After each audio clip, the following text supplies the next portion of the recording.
So respected Your Excellencies, honorable guests, ladies and gentlemen, may I now commence the program. Your Excellency, honorable guests, ladies and gentlemen, welcome to the webinar International Relation Policy Forum, Indo-Pacific Strategy and Small States Diplomacy, jointly organized by the International Relation of Institute of Cambodia, Royal Academy.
We're going to have a wrap up by Mr. Thonchai Pisat, Deputy Director, Department of International Politics and Security, IRIC. And we will close by the closing remark by His Excellency Academician Soktut, President of the Royal Academy of Cambodia. So, Excellencies, ladies and gentlemen, may I take this opportunity to wish and inform you that our webinar today, we have the presence of our guests of honor, presenters, moderator, and participants from several lines, ministries, embassies, organizations, think tanks, academia, universities, and research institutions. Excellencies, ladies and gentlemen, allow me to move to the main agenda. May I respectfully invite His Excellency Dr. King Pierre, Director General of the International Relations Institute of Cambodia, Royal Academy of Cambodia, to deliver his welcome remark. His Excellency, the floor is yours.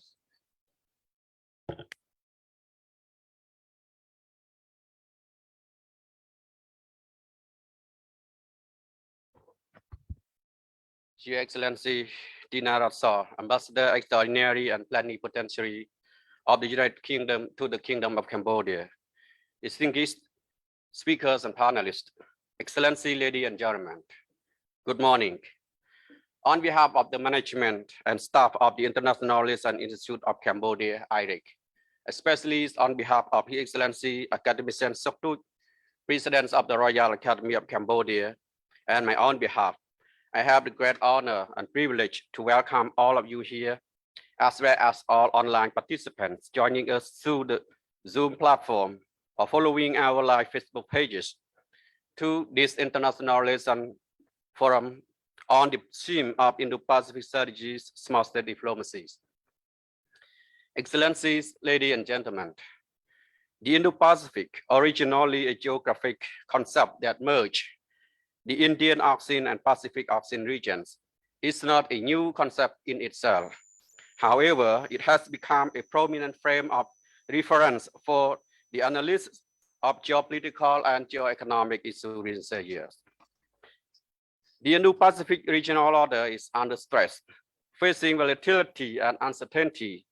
as the region undergoes a shift power from a US-centric regional order to one driven by multiple actors, including China, India, Japan, Russia, Australia, South Korea, and ASEAN. The Indo-Pacific is a complex region which is state and non-state actors interact dynamically, and all states, regardless of size or power, have a role to play. Regional issues are becoming increasingly interconnected and complicated,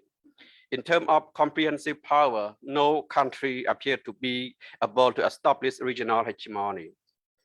The relative decline or even the retreat of the US, especially under President Donald Trump, and the rise of the rest, especially China and India, will lead to a new regional order that will be shaped by multiple state actors. Following the introductions of China Belt and Road Initiative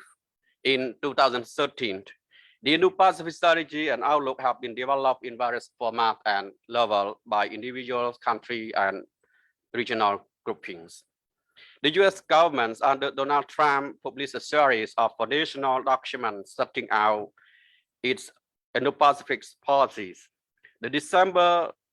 2017 National Security Strategies, the June 2019 Indo-Pacific Strategy reports, preparedness, partnership, and promoting a network regions. And also in 2019, the Free and Open Indo-Pacific Advancing Asia Visions. Together, the three documents outlined the US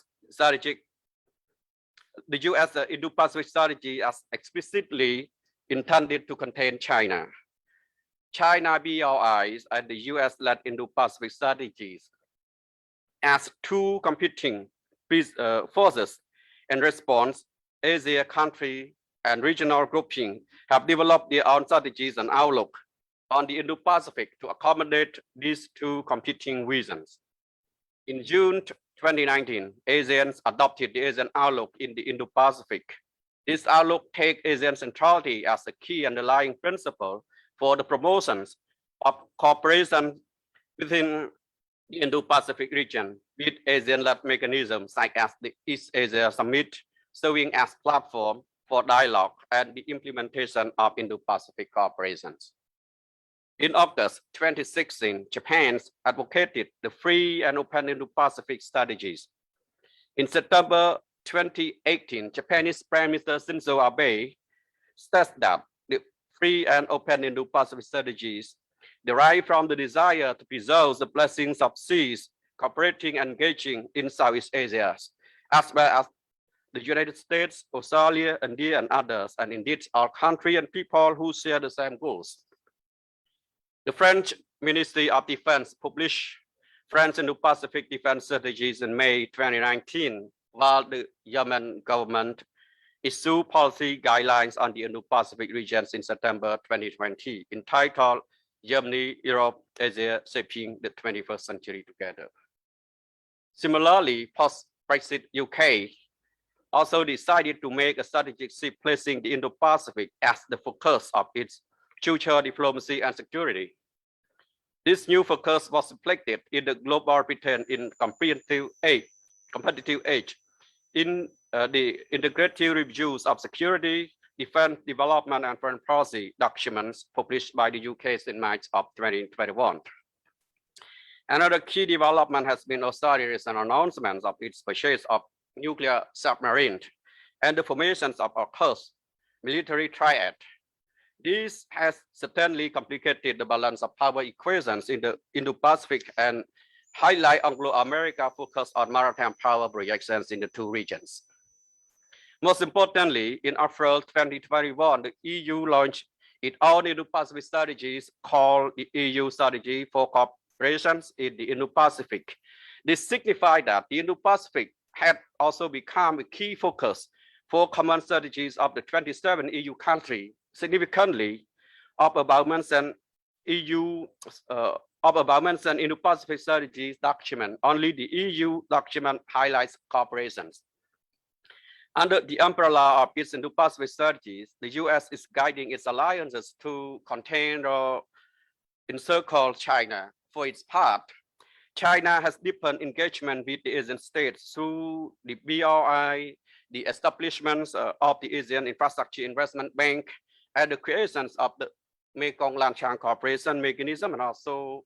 other platforms. Your Excellency, ladies and gentlemen,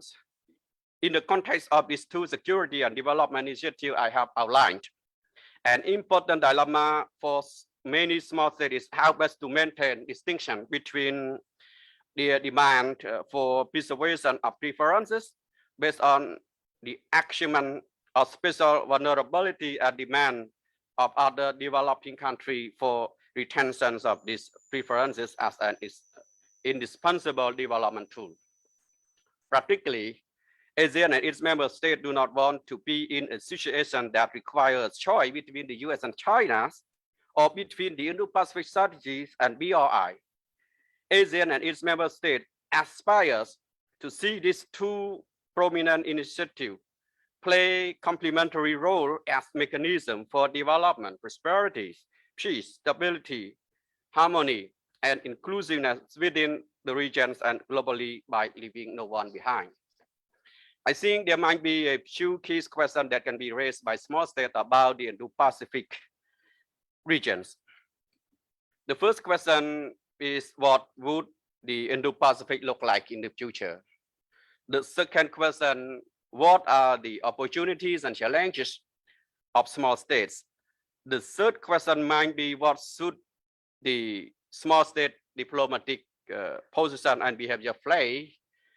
And the last one, and perhaps a big question, will the Indo-Pacific become a new battleground for alliances led by the US and China? The last question reminds us of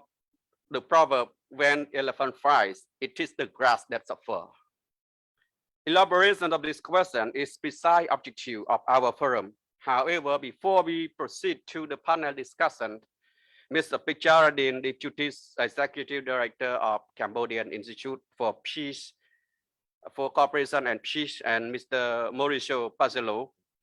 Program Manager of the Konrad Adenauer Stiftung Cambodia Office, will make a short introduction of diplomatic briefing issue number 3, yet another great game, Indo-Pacific strategy and Southeast Asia, whose selective authors have been invited to our panel discussion this morning as well. Taking this opportunity, I would like to inform you that this is the first time that the diplomatic briefing has been produced in Khmer language versions under the cooperation between the International Relations Institute of Cambodia and Konrad Adenauer Stiftung Cambodia Office. Our warmest thanks goes to CAS for its support to make this diplomatic briefing Khmer language version publication possible. Your Excellency, ladies and gentlemen, immediately following me, the forum participants will also have the privilege to listen to insights from Her Excellency Ambassador Tina Ratsaw on global Britain in Southeast Asia, the integrated review of security, defense, development, and foreign policy. I invite you all to then listen to and participate in the panel discussion where Her Excellency Ambassador Tina Ratsaw and 3 authors of the diplomatic briefing issue number 3 will discuss a wide range of issues. The forum will conclude with a keynote speech by His Excellency Academician Saktut, President of the Royal Academy of Cambodia. In conclusion, I would like to extend my sincere appreciation to the Konrad Adenauer Stiftung Cambodia Office for the kind and generous cooperation and support that has made this forum possible. I would also like to thank our speakers and panelists who are very well-known diplomats and experts in their respective fields, and the moderator for being so kind as to share their knowledgeable insight to make this forum both thought-provoking and timely. Finally, I would like to extend my warmest thanks to all of your excellencies, ladies and gentlemen, and the distinguished offline and online participants for taking your precious time to join this forum. I wish you all very good health and great success. Thank you very much for your attention.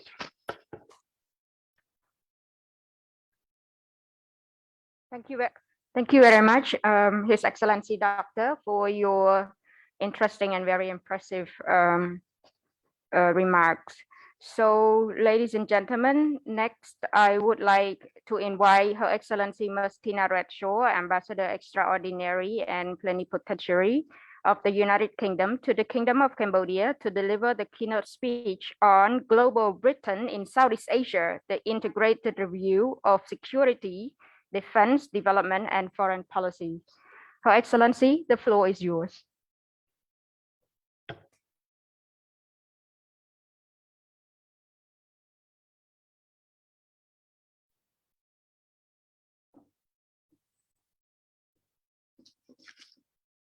Your Excellency, Dr. Kim Peer, distinguished guests in the room and online. Firstly, I would like to sincerely thank the International Relations Institute for Cambodia and the Konrad Adenauer Stiftung for inviting me today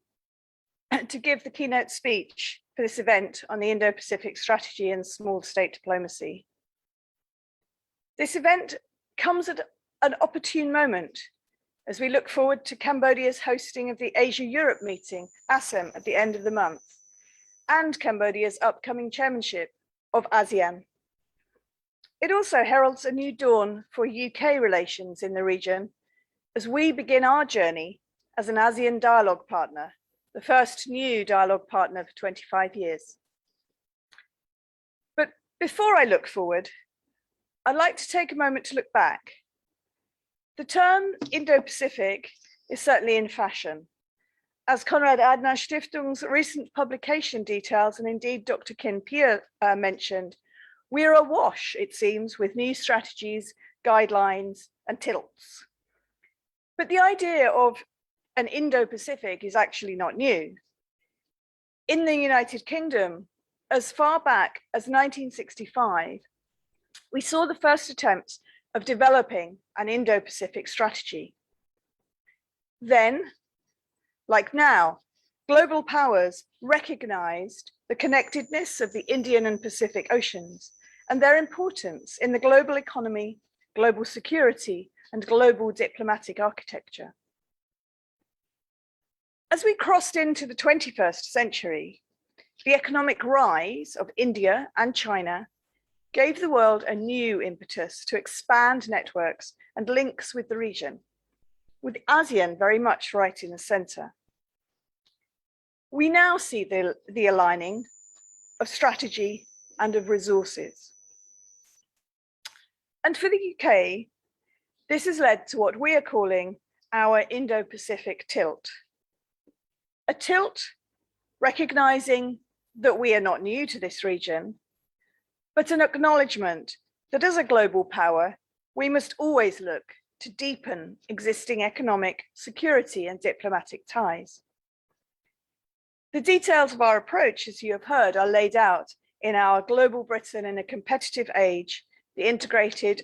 review of security, defence, development, and foreign policy that was released earlier this year. Our objective is clear: to become the European partner with the broadest and most integrated presence in the Indo-Pacific, committed for the long term with closer and deeper partnerships, bilaterally and multilaterally. It means a commitment to long-term integrated engagement to ensure we safeguard UK economic and security interests and that open societies and values are protected. It means we will work with our existing partners in the region to tackle key challenges such as climate change and on COVID recovery, but also that we will invest in new partnerships, including our new relationship as an ASEAN dialogue partner and our ambition to join the CPTPP. Looking more closely at these three core strands to our approach, economic, security, and values. On the first, the Indo-Pacific is the world's growth engine, home to half the world's people, 40% of global GDP pre-pandemic, some of the fastest growing economies in the world, at the forefront of new global trade arrangements, leading and adopting digital and technological innovation and standards, investing in renewables and green tech, and vital to our goals for investment and resilient supply chains.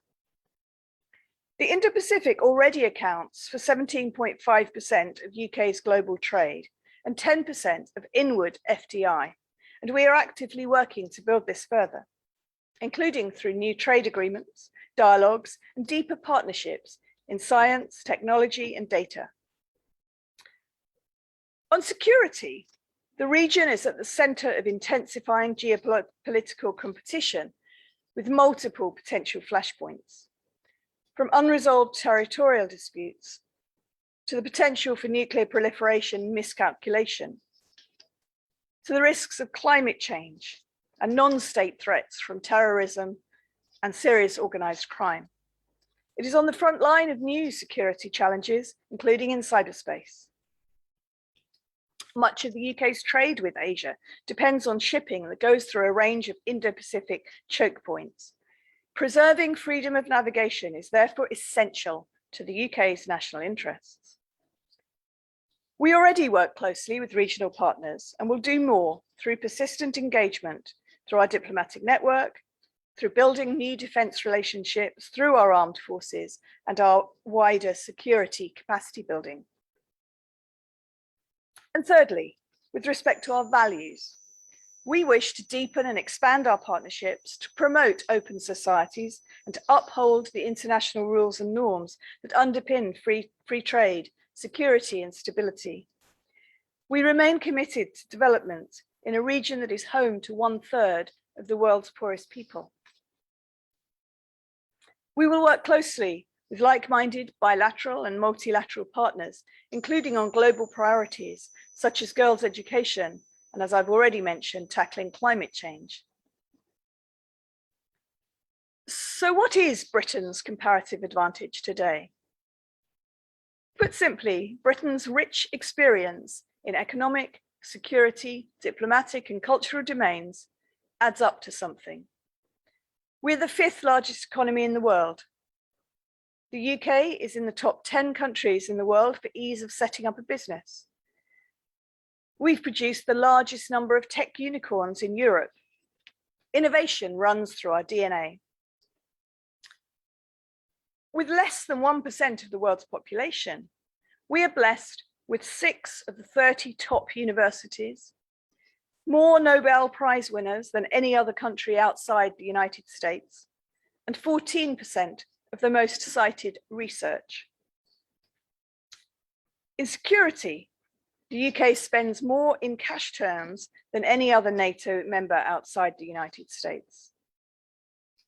And we are one of only a small number of NATO allies who bring to bear nuclear, cyber, precision strike weapons, 5th generation aircraft, surface and underwater capability alongside an agile maneuver division. There's no finer symbol of our ability than seeing an F-35 taking off from our new carrier, HMS Queen Elizabeth. The UK's carrier strike group has been sailing from port to port across the Indo-Pacific, working and exercising alongside nations such as Malaysia, Thailand, and Indonesia in its mission to protect our sea routes, supply chains, and fundamental freedoms. This included a virtual call from on board the ship with Cambodia. Our diplomatic influence is global in nature. We have the 4th largest diplomatic network in the world, reinforced by the 2nd most generous aid budget in the G7 as a percentage of our national income. We have an unparalleled range of expertise to help resolve conflicts and disputes from Cyprus to Yemen.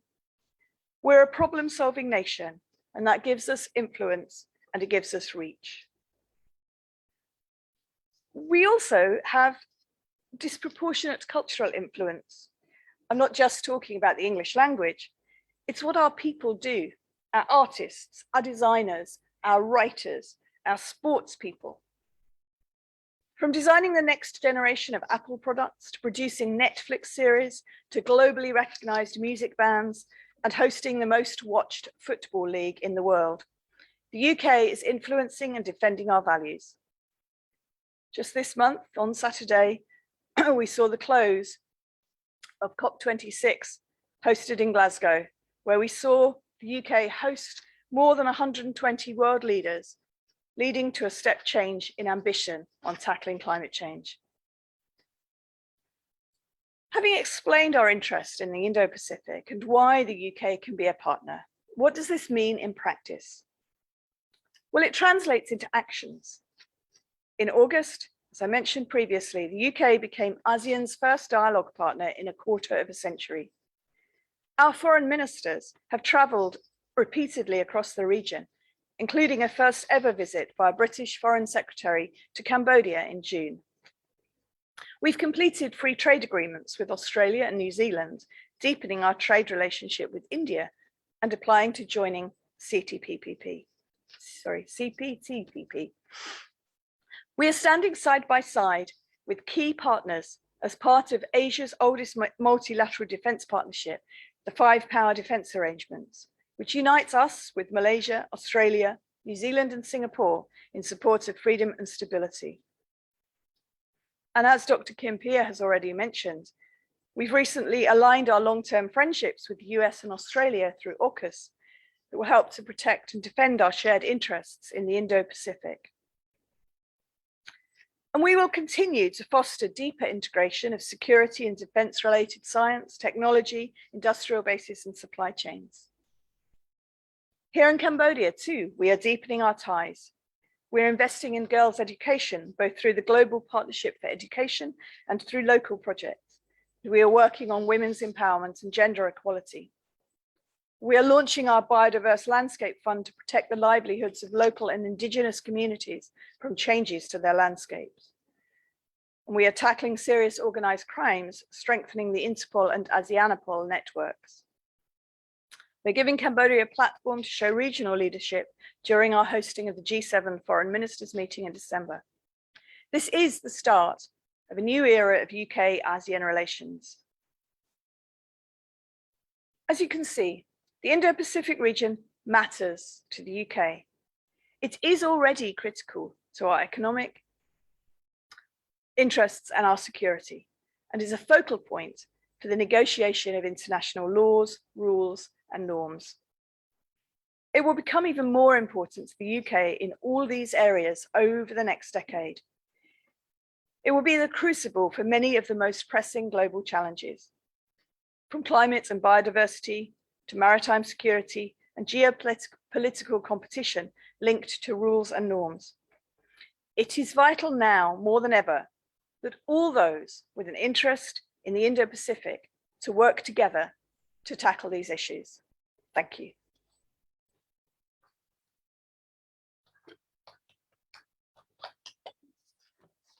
Thank you very much indeed, Her Excellency Ambassador, for the insightful keynote speech. Excellencies, ladies and gentlemen, so the next agenda, please enjoy a short video of diplomatic briefing. Please enjoy.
Thank you very much, our technical team, for the assistance. So, Your Excellencies, ladies and gentlemen, to move on our agenda, please kindly welcome Ms. Jaradin, Deputy Executive Director of CICP, for the opening remark and diplomatic briefing launching, short introduction of the diplomatic briefing. So, Ms., the floor is yours.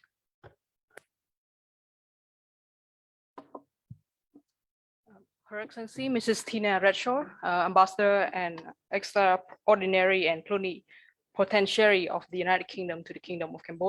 Cambodia, Dr. Ken Pier, Director General of IRIC Cambodia, my co-panelists, Mauricio Paciello, esteemed panelists, distinguished guests, ladies and gentlemen, a very good morning. It is with my great honors to share the panel among the esteemed panelists in a short while. But at the outset, to take this opportunity to briefly deliberate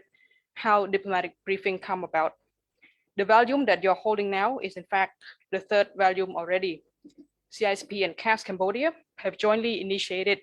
this flagship publication last year with an attempt to serve as a platform for more constructive track 1.5 engagement. The first volume, entitled New Decade Old Challenges, depict moving into 2020 with many hindering issues, both strategically and economically, as the world encountered COVID-19 outbreak since then. It touched upon various Cambodia foreign policy roadmap and primarily discussed the confronting challenges of Cambodia foreign policy in the new decade and beyond. We were quite pleasantly surprised that hundreds of copies were running out within 2 hours. The second volume, entitled Toward a Sustainable and Digital Future of ASEAN, discussed various cross-cutting issues, including ASEAN Smart City Network, digitalization, women empowerment, entrepreneurships, and many other sustainability aspects. The third volume, entitled Yet Another Great Games, Indo-Pacific Strategies in Southeast Asia, has become more diverse than ever as there are perspectives from almost all respective Indo-Pacific concept out there, but also more voice from track 1 and the diplomatic community alike. We have two ambassadors share their respective country Indo-Pacific concept, that is the Japanese and German ambassador, but also from the French embassy here in Phnom Penh. We also got to hear views from middle powers like Australia and India, but also from China, among other. So we are immensely proud of the significant development of diplomatic briefing and its growing importance. We are particularly thankful to IRIC for the initiative to have it translate into Khmer language so that it would reach out to a wider audience and interested party. We are currently rolling out the fourth volume, which is well underway and will be published by the end of this year. It attracts great attention, and we are grateful that another two ambassadors, that is the EU and Australian ambassadors, have agreed to share their perspective on that particular topic as well. So please stay tuned. As we are brainstorming for the fifth volume to kickstart next year, we were hoping to have you, Ambassador Redshaw, to be featured in our upcoming volume. As a British alumnus myself, I attach great personal connection to the UK, and was hoping you could accede to my request favorably. Excellency, ladies and gentlemen, we continue to hope that this new academic theater will serve to enhance deeper and more constructive dialogues on various challenging issues and key foreign policy struggle one way or another. We welcome more debate, more thought-provoking insight, more diverse perspective, so that this diplomatic briefing would serve our purpose of fostering more concrete and pragmatic ideas. I thank you all for your kind attention. Thank you very much, Ms. Jaradin, for your interesting remarks. So next, may I invite Mr. Mauricio Paciello, Program Manager of CAS Cambodia Office, to deliver the opening remark and diplomatic briefing launching, short introduction of diplomatic briefing. Ladies and gentlemen, Your Excellencies, first of all, I'm quite glad that Ms. Pitch came before me in the program, because otherwise I feel like the duty of summing up 3 issues packed full with topics would have fallen to me, and I don't think I could have done as succinctly as you have done it. In this case, I will use my opening remarks to say thank you to the many people that brought us to this point. As always, CAS is immensely grateful to the Cambodian Institute for Cooperation and Peace, and especially Ms. Charlene Pitch, for our collaboration that brought us now to the third issue of the diplomatic briefing, and hopefully forward to a fifth and many future issues in the near future. The next big thanks from CAS are obviously due to the to IRIC, and especially His Excellency Dr. Kin Pea for making the translation, this first ever translation of a diplomatic briefing possible, as well as making this event itself possible. This year, also on the background of the pandemic, CAS has engaged in the field of international relations in two major efforts with regards to the diplomatic briefing. The one was to further build on an already well-established base of the diplomatic briefing and to further extend it. So that is why we have engaged with many more diplomats in these issues. We've engaged with voices not just from Cambodia, Germany, ASEAN and Europe, but also, as you will see in the next few issues, increasingly voices from all over the globe to expand our scope and the perspectives that we offer, as well as offering a forum for an exchange within the diplomatic community. It was always at the core of CAS and CICP's vision for this format to also see it as a platform for young up-and-coming experts and researchers in the international relations. So you will notice that as we move onwards with the diplomatic briefing, you will read more and more voices of young up-and-coming researchers, also from CAS and CICP's other flagship format, the CAS Horizon training program for young up-and-coming international relations expert. So this is the first big effort that we are engaging in, and that I hope this forum will further enhance. The second big effort that we have made this year is to reach out of our English language, let me put it a bit provocative, comfort zone, and to embrace Khmer speaking. I'm very happy that in IRIC we've found a partner who shares these ideals and who sports the immense knowledge that is necessary to guide us forward in this endeavor. We've already in past events this year enhanced the influence of Khmer language with either hybrid and simultaneous translations, as well as fully Khmer language events. Today is a good example. We have simultaneous translations, simultaneous translators that are probably not too happy with me not staying on script. I apologize for that. As well as obviously the Khmer translation of the diplomatic briefing itself. My Khmer knowledge, unfortunately, is very basic, so I have no idea if the content is at all what we would expect, but I've been told by our colleagues that indeed IRIC has pulled up a tremendous job in translating very difficult texts, very challenging, very English language based articles into another language. And for that, there's obviously a huge thanks again to be paid to IRIC. Ladies and gentlemen, I don't want to keep you any longer. Allow me please to conclude with some thanks to obviously Her Excellency Ambassador Tina Redshaw for agreeing to be here and filling up the blank spot of a British perspective that we have so far been lacking in the diplomatic briefing, which obviously gives us a more rounded feeling going into future issues. I would also like to add on Ms. Pitch's offer already that we would be glad to have a perspective from you or someone from your team in one of the upcoming issues. My thanks are also obviously due to Dr. Chamboran Chanbore and Dr. Bradley Merck as authors of the diplomatic briefing, who have graciously been able to attend today and will hopefully, together with our moderator, Dr. Sen Sam and Ms. Charlene Pitch and Her Excellency, engage in a thought-provoking discussion. To not spend too much time before we engage in said discussion, let me conclude here. Thank you to everybody that makes this event possible, and I wish you all a stimulating discussion and hopefully a stimulating read. Okuntran. Thank you very much, Mr. Mauricio Pasello, for the interesting and impressive remark, and thank you for saying Okunchiran in Khmer language. So coming up next, we're gonna come up with the photo session. So I would like to invite Her Excellency Tina Redshaw and Mr. Mauricio and Mospik Jaradin and also Dr. Kin Pierre to stand in the row here, and then our technical team will help with the photo shooting. Thank you very much. So, Excellencies, ladies and gentlemen, the coming up next agenda will be the panel discussion, which moderated by Dr. Samsun. So please stay tuned for the next agenda.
ដែលជាឯកអគ្គរដ្ឋទូតជប៉ុនប្រចាំនៅប្រជាណាចក្រកម្ពុជាក៏ដូចជាការចែករំលែកនៅទស្សនវិស័យរបស់សាស្ត្រាចារ្យនិងអ្នកជំនាញការបរទេសជាដើមក្នុងនោះយើងក៏បានលើកឡើងអំពីយុទ្ធសាស្ត្រ Indo-Pacific ដែលស្នើឡើងដោយអតីតប្រធានាធិបតី Donald Trump ដើម្បីការពារឥទ្ធិពលរបស់សហរដ្ឋអាមេរិកក្នុងតំបន់ Indo-Pacific ក្នុងកំឡុងពេលដែលកំពុងតែមានការប្រកួតប្រជែងយុទ្ធសាស្ត្រកាន់តែខ្លាំងឡើងជាមួយនឹងប្រទេសចិនហើយយើងក៏បានលើកឡើងអំពីទស្សនវិស័យរបស់កម្ពុជាចំពោះ Indo-Pacific ចក្ខុវិស័យអាស៊ានស្ដីអំពី Indo-Pacific ដែលហៅកាត់ថា AOIP ក៏ដូចជាទស្សនវិស័យពីក្រុមមហាអំណាចនិងអំណាចកណ្ដាលរួមមានសហរដ្ឋអាមេរិកចិនបារាំងអូស្ត្រាលីនិងឥណ្ឌាជាដើមសៀវភៅនេះសម្រាប់ប្រជាជនទូទៅដែលចង់ដឹងអំពីស្ថានភាពភូមិសាស្ត្រនយោបាយជុំវិញពិភពលោកជាពិសេសនៅក្នុងតំបន់ Indo-Pacific ហើយសៀវភៅនេះគឺជាធនធានមួយដ៏សំខាន់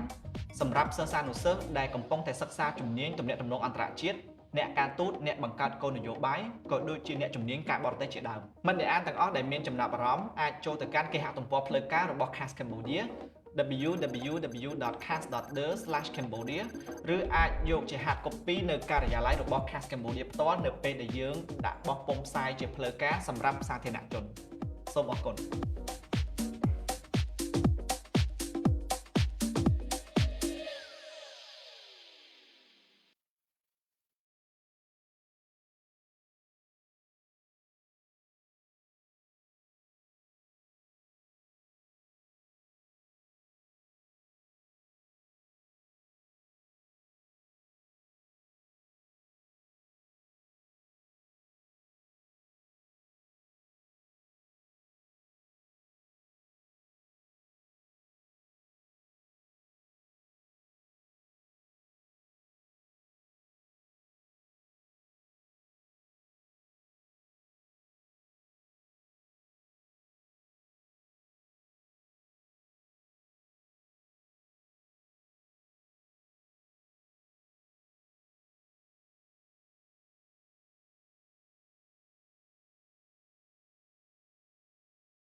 And we start our program now. And yeah, His Excellency Dr. Chan Borey, please.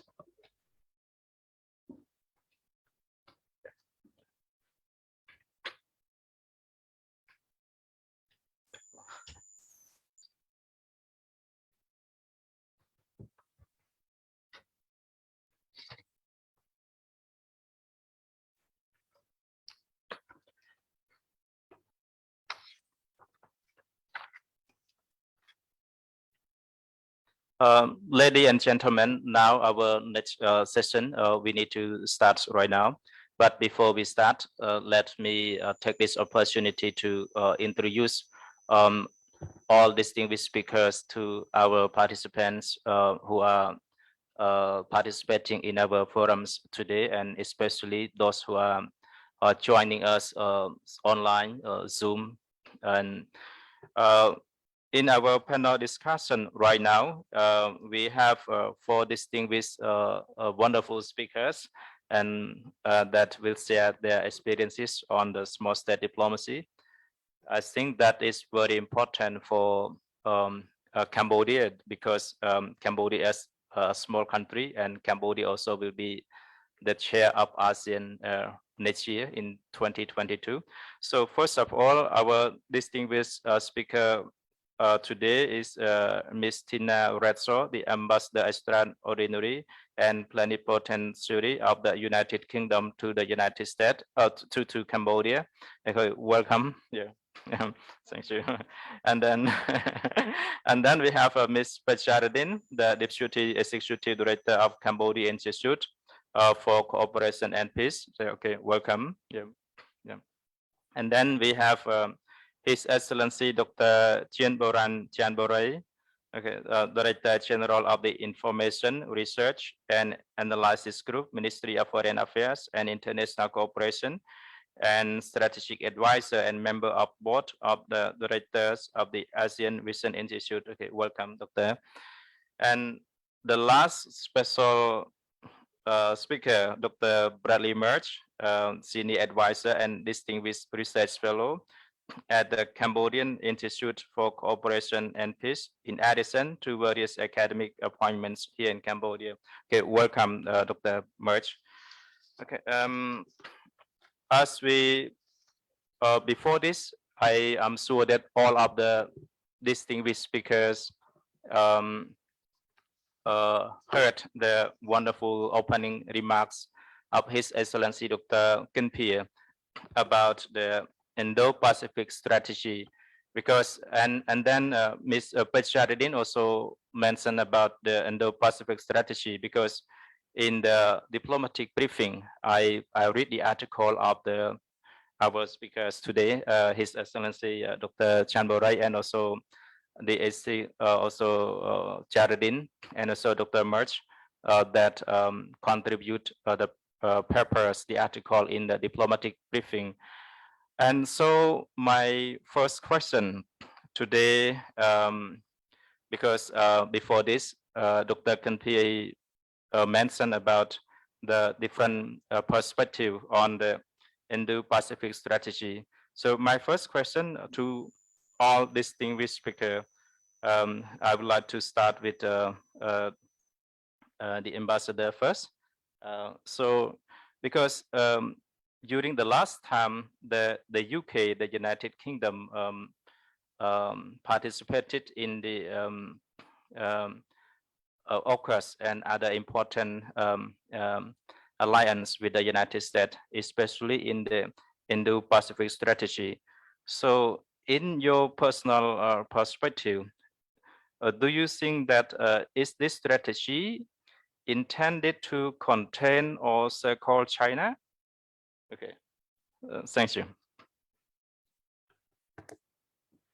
Thank you very much, Chair.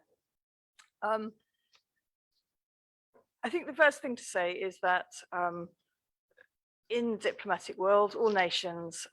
come together in various groupings, and there is nothing unusual about that. We were a member of the European Union. We're no longer. We are a very strong member of NATO. We've just become an ASEAN dialogue partner. And as Dr. Kim Peter mentioned, we are now part of a trilateral grouping, AUKUS. None of those groupings, and in particular AUKUS, is intended to contain China. It's about looking at individual countries and groups of countries' interests. And as I say, we will come together in groups in different formats at different times. So there is absolutely no intention to contain China through this new grouping of AUKUS. Thank you. Thank you so much, Ambassador. So now I want to hear from the Cambodian expert, Dr. Chan Maray. So what would be your perspective on the same question? Is this Indo-Pacific strategy intended to contain China or something? Thank you very much, Dr. Sian Som, for your question. But before addressing the question, I would like to extend my appreciation to the Royal Academy of Cambodia and CAS for giving me the opportunity to partake in this important seminar. Well, on the question, I don't really know exactly, because there are different interpretations as on the ultimate objective of the creation of the Indo-Pacific concept. Broadly, there are two main schools of thought. The first school of thought argue that it's not about containment. It's about the establishment of a rules-based international order. It's about promoting connectivities and regionalization and regionalism in the region, especially to include major players like India in the evolving regional architecture. But the second school of thought argue that it's about containment. Please take a pause and rethink about that. Because, you know, the revival of the Indo-Pacific strategy after its first failure by the former Japanese Prime Minister Shinzo Abe back in 2007 took place in a very critical geopolitical context in the Asia Pacific. You know, Trump's foreign policy has been understood as quite hostile toward China through a number of confrontations, ranging from trade war, technological war, so on and so forth. And even the outbreak of the COVID-19 pandemic creates a lot of tense relations in the bilateral relations between the United States and China through the politicization of the virus, blaming game, so on and so forth. So the launch of the free and open Indo-Pacific strategy by the Trump administration back in 2017 could be understood by some, especially policymakers in Beijing, as a strategic offensive toward China. And the Biden administration, the new administration in the United States, did not back down this strategic offensive. He, in fact, doubled down efforts to engage in the region through the convening of two Quad summits, a collateral security dialogue, two summits within 1 year. And lately, the US, the UK, and Australia established trilateral security pact August. So in the eyes of foreign policy makers in China, you know, containment has already become a buzzword in their understanding of the Indo-Pacific strategy. Quad, and lately AUKUS. And even the Russians, if I'm not mistaken, in early 2020, Foreign Minister Sergei Lavrov made it clear that the Indo-Pacific concept is nothing but an invention to contain China. So, you know, as Dr. Kinpia has alluded to, there are so many forms, strategies in relation to Indo-Pacific strategy. And I don't really know the real intention, but to me, I think we should welcome all grand initiatives in the region that contribute to the promotion of regional peace, stability, and prosperity. But we should not welcome any initiative that might put regional peace, stability, and prosperity at risk. So this is my key takeaway from the different strategies on the Indo-Pacific. Thank you so much, Dr. Chanbara. It is very interesting, and it seems like you have the broad and also specific ideas on the Indo-Pacific strategy. So I also would like to hear the perspective from our expert, Dr. Bradley. So what would be your perspective on this topic?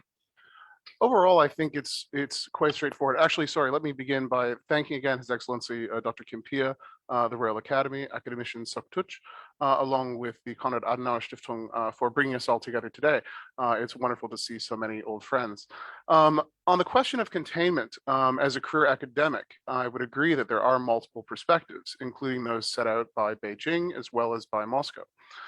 Fortunately, as a career academic, I get to evaluate it against the history of international relations and the history of international relations theory. And the evidence, and if we explore what the meaning of containment means, it has a particular historical meaning that stems from the beginning of the Cold War, that stems from the writings of George Kennan, and ultimately is codified under National Security Council Document 68. That gives us the broad outlines of what a containment strategy would be or would look like. Now, it's become popular to utilize the term containment as a way to describe American foreign policy in the free and open Indo-Pacific strategy. However, such a reading is ultimately ahistorical. It seeks to place a Cold War framing over contemporary Sino-American relations that simply does not exist. We are not in a new Cold War. Former US Assistant Secretary of State for East Asia, Thomas Christensen, several months back made this point rather vigorously and thoroughly in Foreign Affairs, demonstrating that Sino-American relations, Sino-American strategic competition, the terminology utilized by the White House, is not the same as the US-Soviet competition. It is not a global competition. The US and China are not evenly matched. And at the same time, the elements that would be necessary for a containment strategy to occur, a missionary China, similar to a missionary Soviet Union, that sought to spread a particular ideology across the globe. So for the Soviet Union, it was China, or for the Soviet Union, rather, it was communism. For China, this is a regime that relies essentially on ethno-nationalism. There isn't a global market for Sino-ethno-nationalism as a governing model. So these are two fundamentally different entities, and we're moving into a period that if we decide to stay with outdated conceptualizations and outdated terminology, is more likely to cause conflict than to resolve it. Thus, I'm very much in the camp of saying it's time to put the containment debate to bed. It's time to essentially look back at the literature on the topic and the history of the term, and to begin to analyze and explore contemporary Sino-American competition utilizing analytically appropriate language. Thank you. Thank you so much, Dr. Bradley. And yeah, that is very interesting to hear I mean, your perspective as I would like to say the expert. I don't want to say the foreign expert because I know that you love Cambodia so much. So I want to say, just want to treat you as a the Cambodian expert. And in the same question, yes, I also would like to hear this a little bit from Geraldine, from if you also want to share your understanding on this topic. Yeah. Thank you, Dr. Sansam. Very briefly, because I think just not much to add to the already rich conversations on the aspects of containment and whatnot. I think if we were to trace back on the aspects of Indo-Pacific, the concept itself remained weak since its establishment. If we look at it geographically, we of course the sort of typical mainstream's understanding of it is the divergence of interest among or connections, the bridge between Indian and Pacific Oceans. So whatever the geographical entity would fall into that realms. But again, there's no concrete identifications to that aspect. So whether or not it's a containment, it's another side to look into. Just now when Dr. Merck put in the that we should put containment aspect to bed, because the current geopolitics is much beyond containment. It's moving, develop into a new realms of to so qualifying the new regional base order, sort of. That is go far beyond the aspect of containment, or go far beyond the geographical proximity that we have vaguely put in the Indo-Pacific itself. So thanks. Thank you so much, Geraldine, for your perspective, wonderful perspective, I would say. And so it is, I mean, because we have so many questions from our participants, and also very interesting question that I would like to raise to all speakers. But at the same time, our participant online will also raise the question to all distinguished speakers on the small state diplomacy. Thank you so much to all speakers. So for the next question, yeah, because I want to go in round, I want to go through Dr. Chanbarai again, because before this, I mean, usually when we talk about I would say the rivalry between the United States and China and other powerful countries, and because during the last time I mean, the world do not only have the Quad, but recently we have AUKUS at the same time. It seems like it is very competitive. I mean, the powerful and the powerful compete each other. So in terms of the competition of the powerful countries, the small state like Cambodia or other ASEAN countries, for your own perspective, do you think what is the opportunity and also challenges for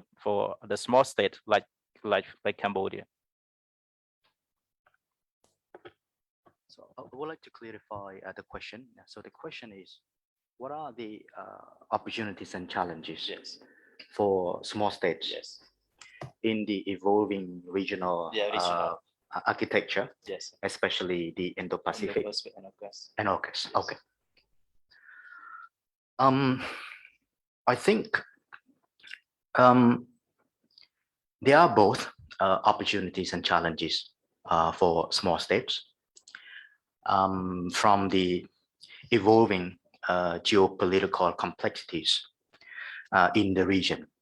especially in the newly regional geographical construct of the Indo-Pacific. First, on the opportunities. As we all know, Southeast Asia, including Cambodia, is in an important gateway connecting the Asia-Pacific region to the Indian Ocean region. Potentially, Southeast Asia can become the so-called fulcrum for regional architecture. We, as small states in Southeast Asia, can be benefiting from this new region through, enhanced economic integration increasing intra-regional trade and the transfer of technology as well as people-to-people contact.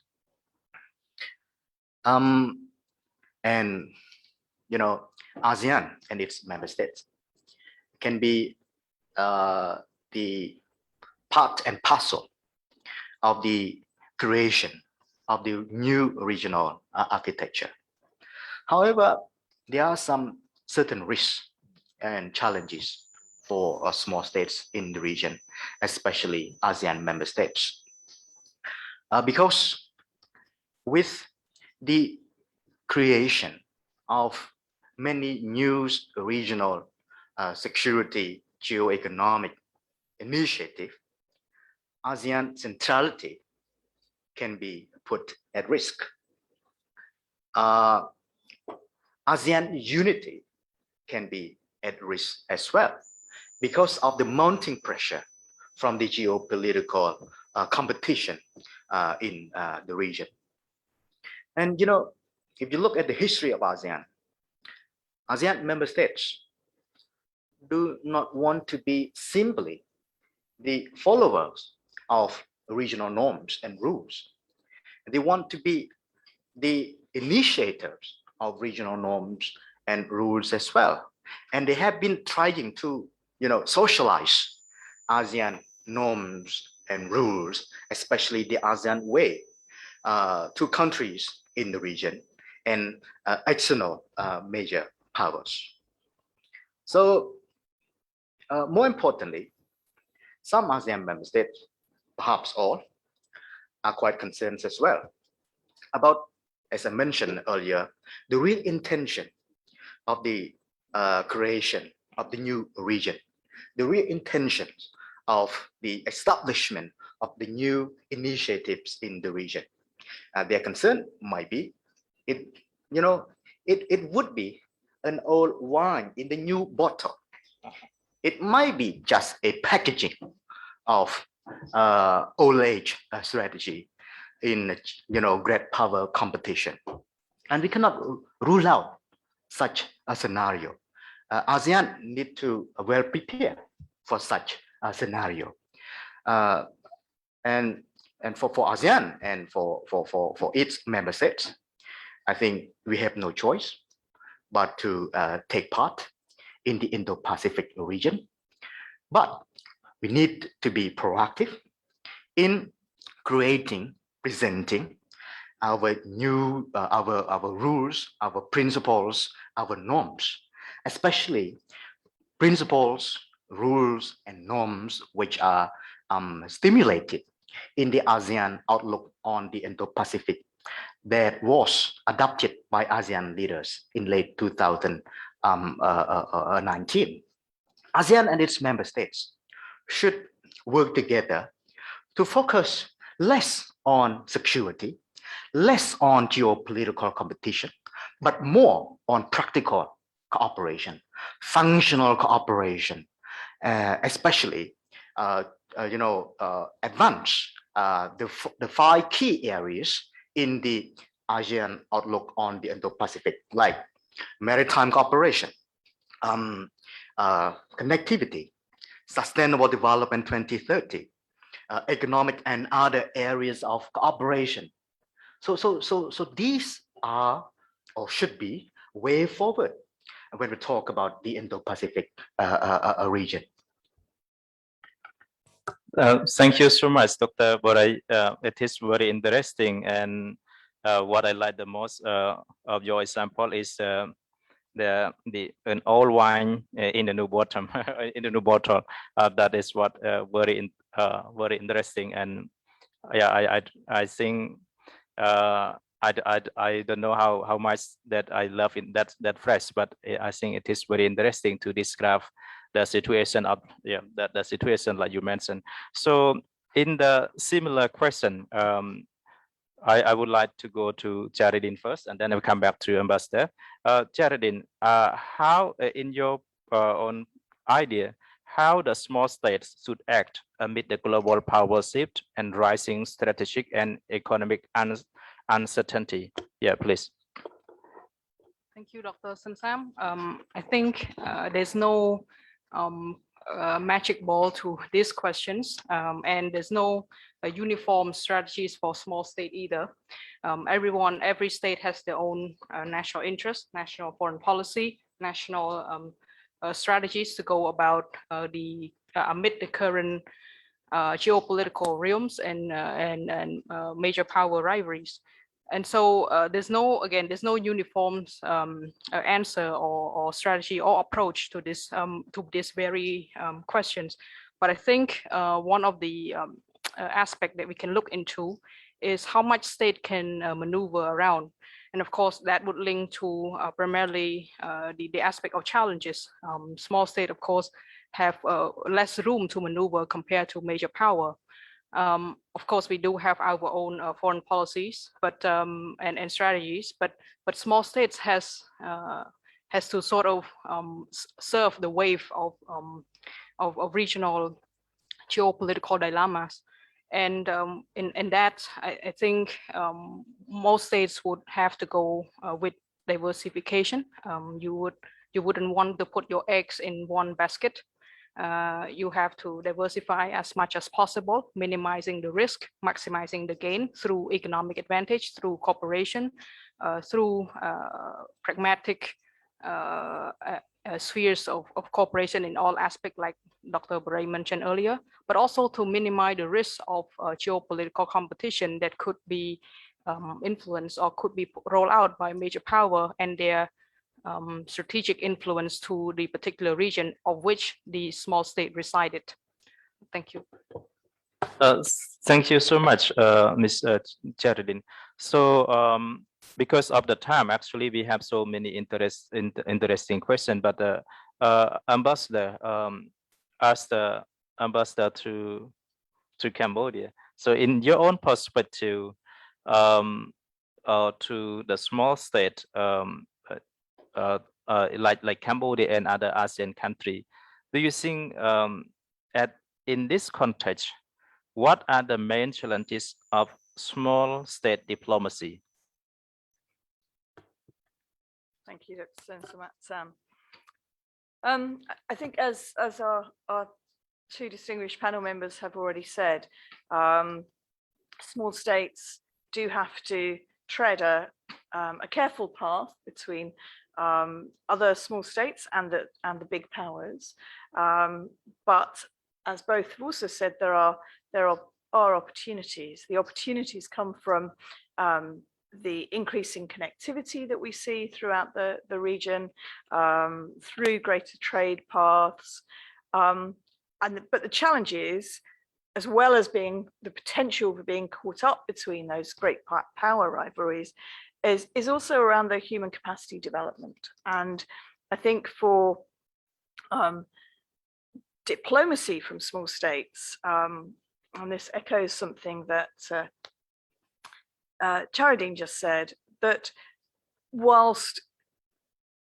one of the key ways is to build cooperation with many partners, perhaps finding a sweet spot for cooperation with specific countries. One cannot possibly get all of one's trade or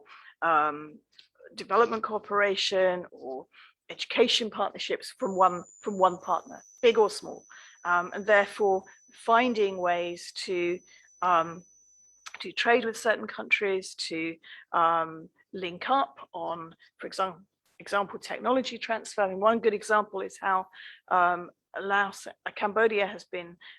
working with Laos on energy, and I think that even tackling climate change, building alliances with other countries that share similar issues is one way of allowing the smaller states to gain the benefits of new technologies, etc. So I think it is a matter of course, so all sovereign states have to create their own path, have to determine what is in their national interests. But I think I liked Charadine's phrase of not putting all one's eggs in one's basket. But for me, it's finding the sweet spot for cooperation in all of the aspects of international relations. Thank you. Thank you so much, Ambassador. So I just would like to have one more question to you and to your speech. So what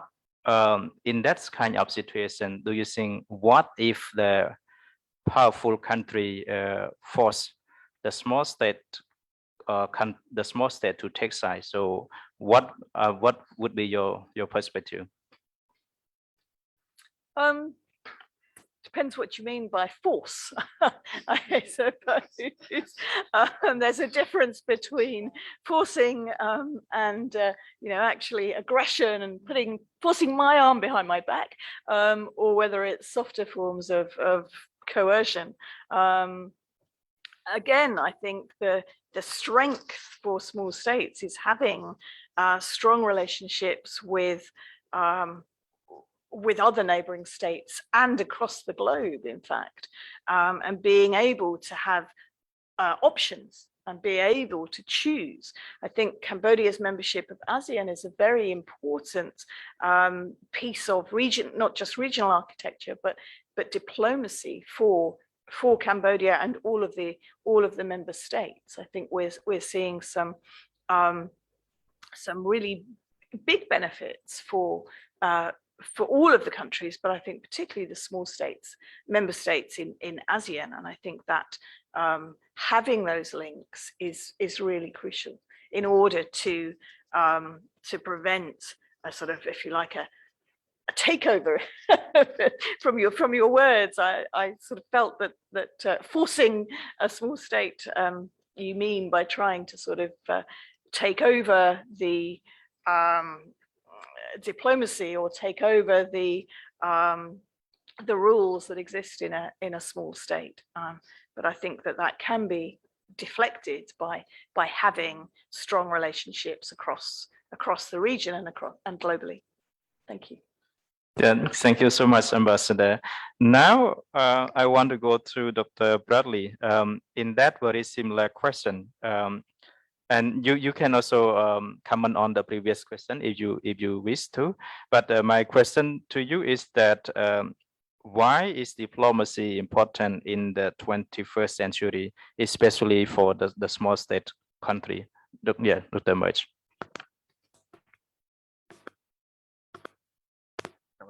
Thank you very much, Dr. Sampson. Let me do a bit on the former question first, as it ties in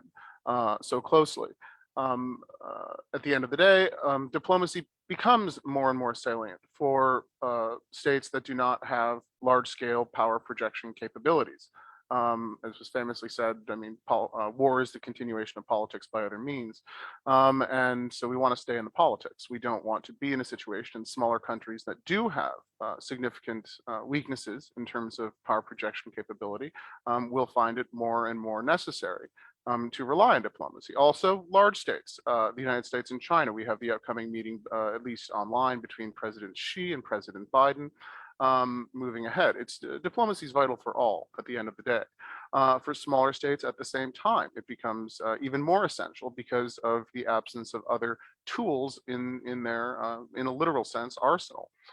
to ensure that their interests are protected, etc. On the question of the unique challenges of small states here in Southeast Asia, I think one thing to begin by noting is Cambodia has already expressed its own commitment to working with other small states. We've already heard in multiple forums and read Cambodia's support for Timor-Leste, as Timor-Leste seeks to enter into ASEAN as its application continues to sit. I think that reflects incredibly well on the kingdom for its support for other countries who have challenges in terms of relative or asymmetric power.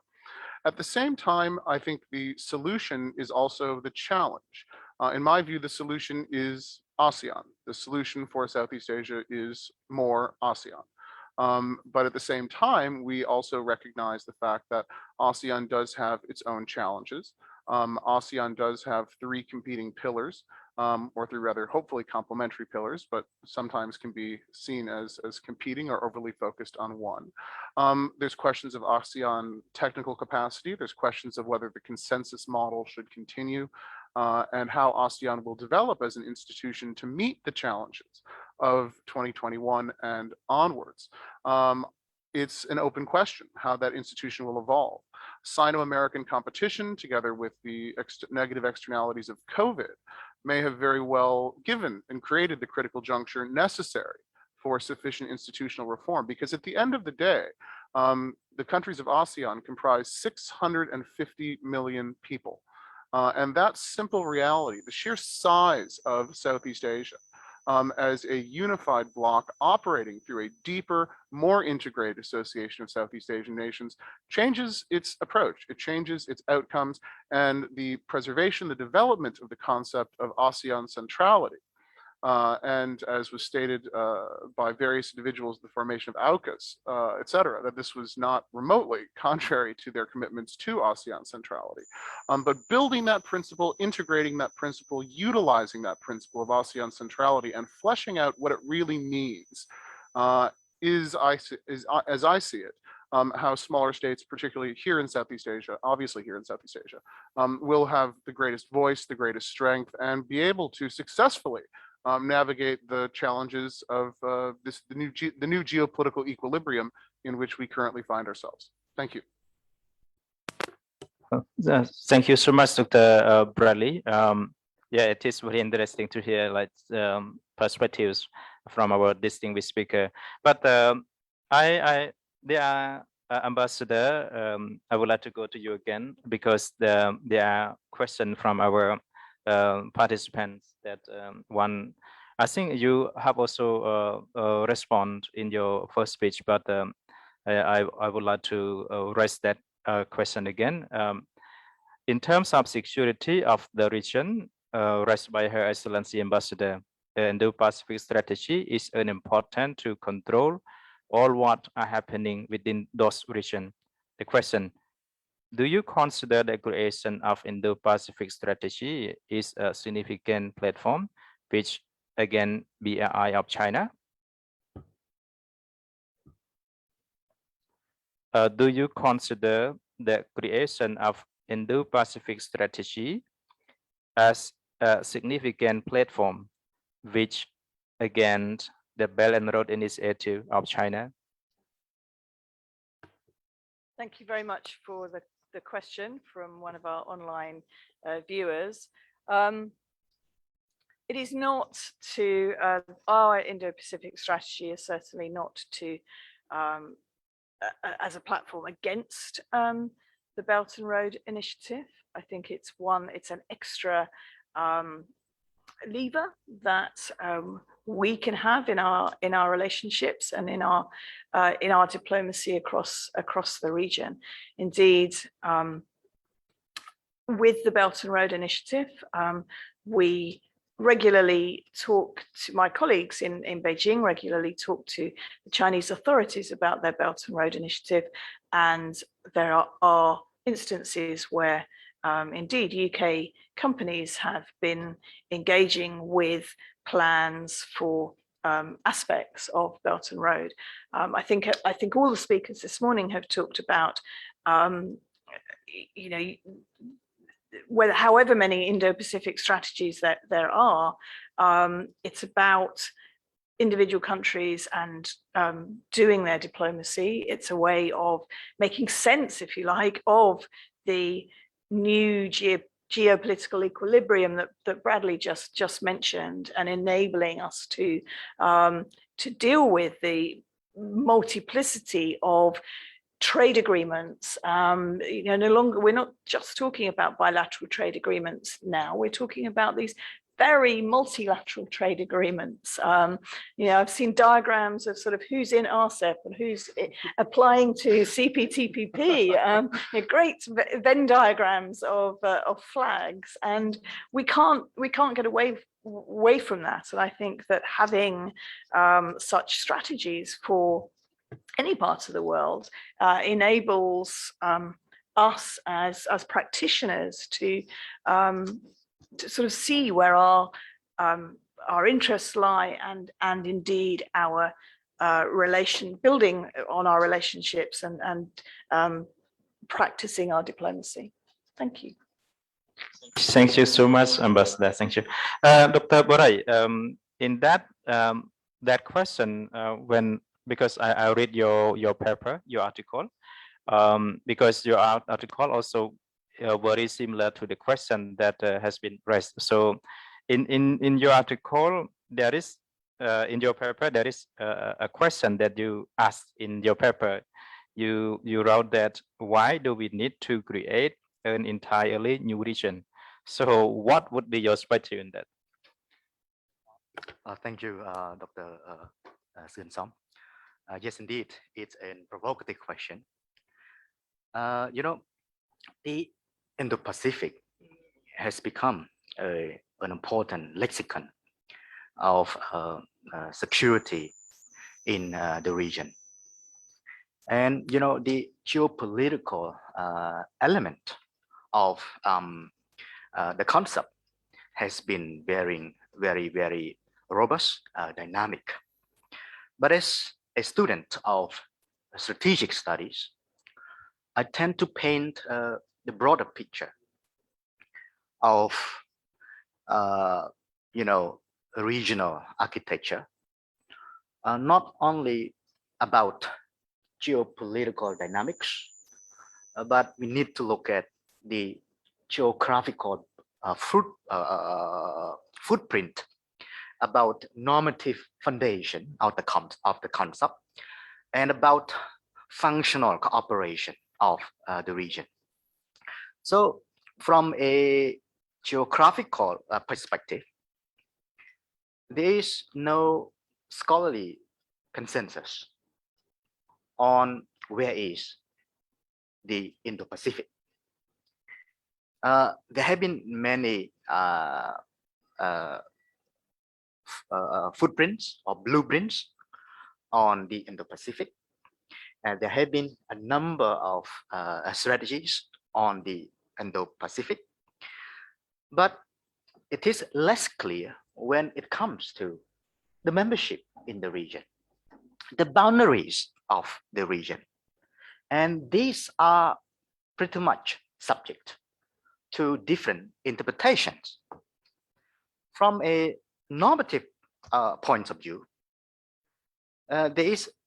less clear sense of regionalization of the Indo-Pacific. Perhaps we have a strong intention, a strong enthusiasm to promote Indo-Pacific regionalism, but the regionalization process is less clear in this regard. Cultural links, they used to be very robust in the past, but now it's less so. So perhaps we should, you know, further promote regional links among or across the region, among countries in the region. From and also on normative issues, we don't really have a clear sense of we feeling or the regionness in this part of the world. When we talk about ASEAN, at least we have, you know, shared identity. We have the real feeling sentiment, you know, among countries in the region. And lesser extent, countries in East Asia also have we feeling. But what about the Indo-Pacific? Do we have similar we feeling? Share regional identity? I doubt so. Lastly, on functional cooperation. Economic ties across countries in the Indo-Pacific are less robust compared to economic relations across Southeast Asia or across the Pacific. And you know, the creation of OSCE was supposed to bring, you know, major players in the Indo-Pacific together, but the withdrawal of India from OSCE, Regional Comprehensive Economic Partnership, have added another question mark on functional cooperation in the Indo-Pacific. So that's why there have been some provocative questions.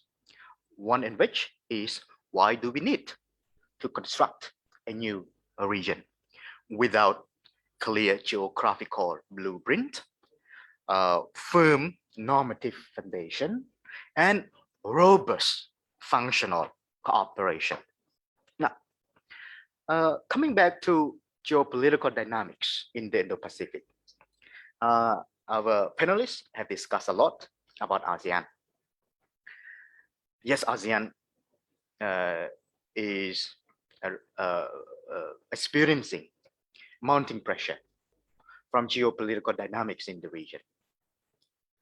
But I think geopolitical dynamics or even competition and its implications for regional peace, stability, and prosperity is not new. Since its inception in 1967, ASEAN and its member states have always been confronting or facing with the geopolitical rivalry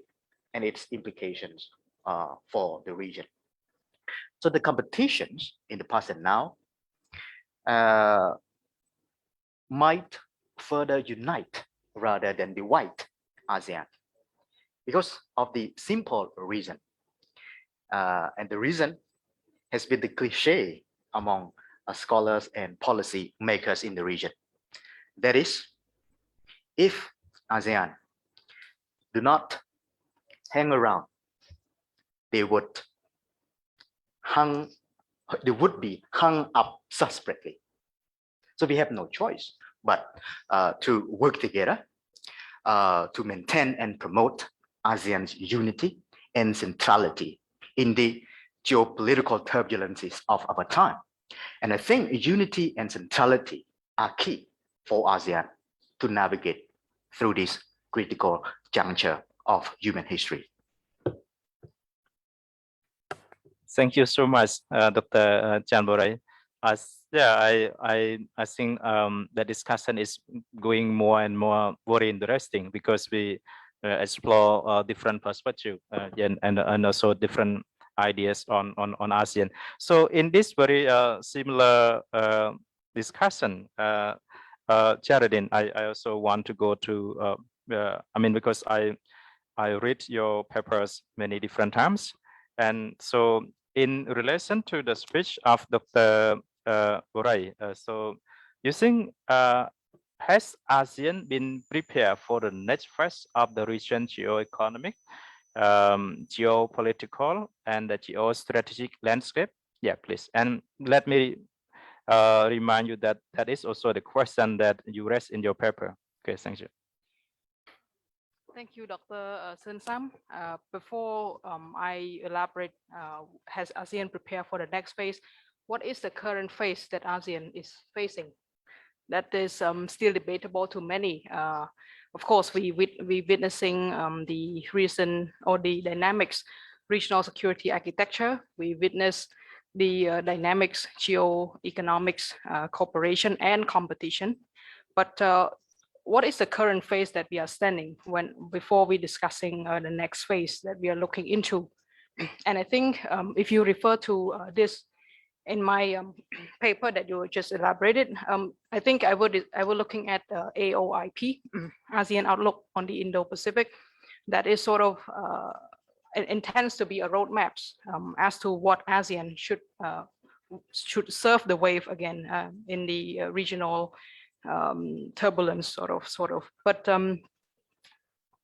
But it's still a dynamic. It's still very dynamics. Whether we're preparing or not, I think it's a big questions, and nobody really have clear guidelines to it. But AOIP does indeed serve as a roadmaps for what we should be prepared for what we should be aware of, and what we should be aiming for.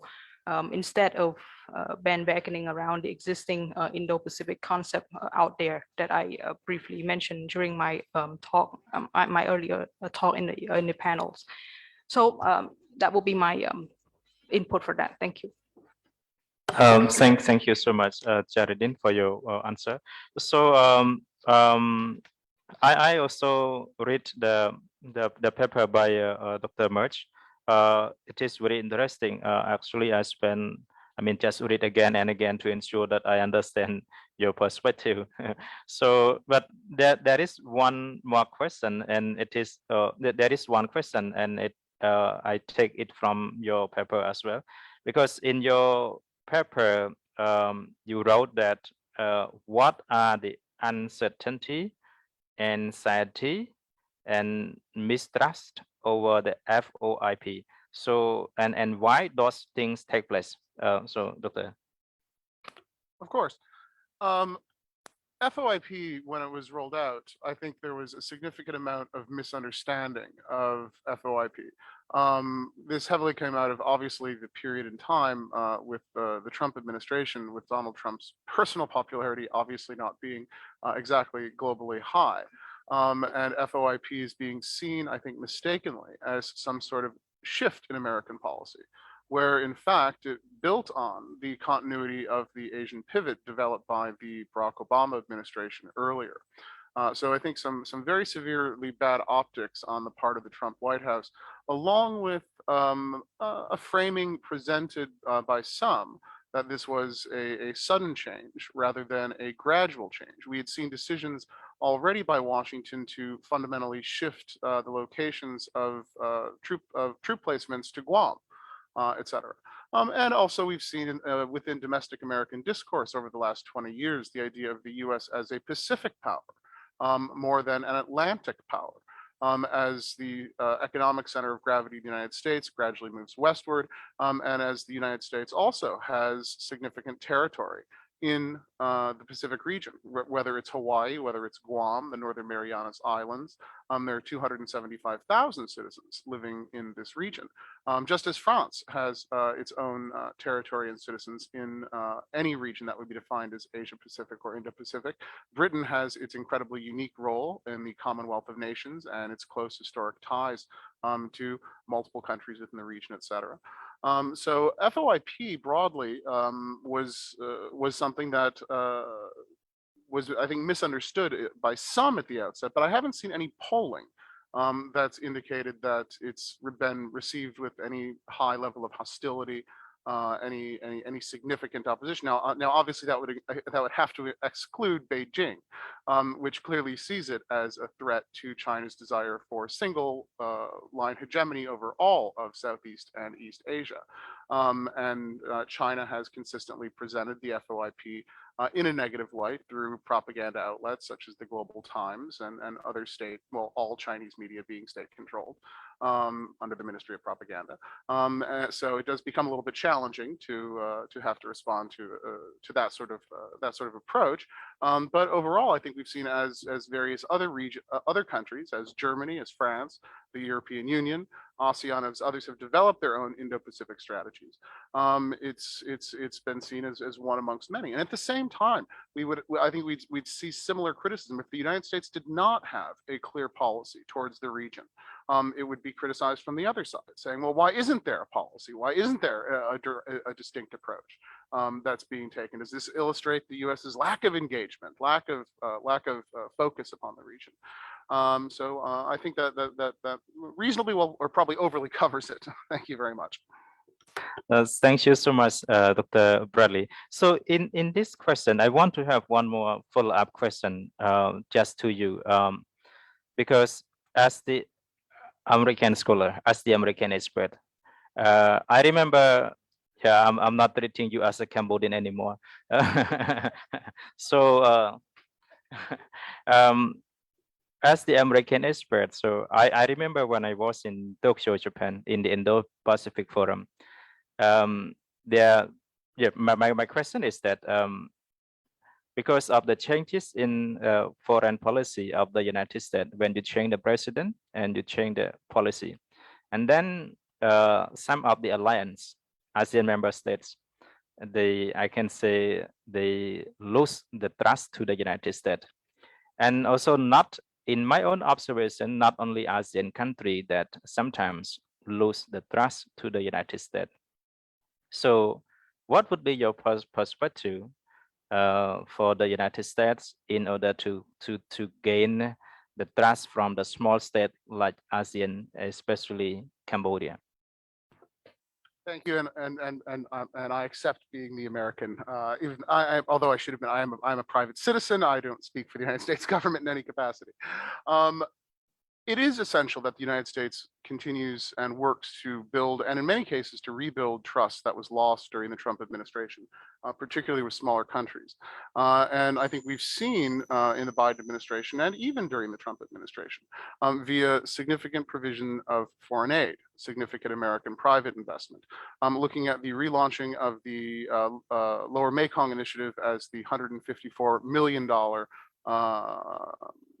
US or Mekong US partnership.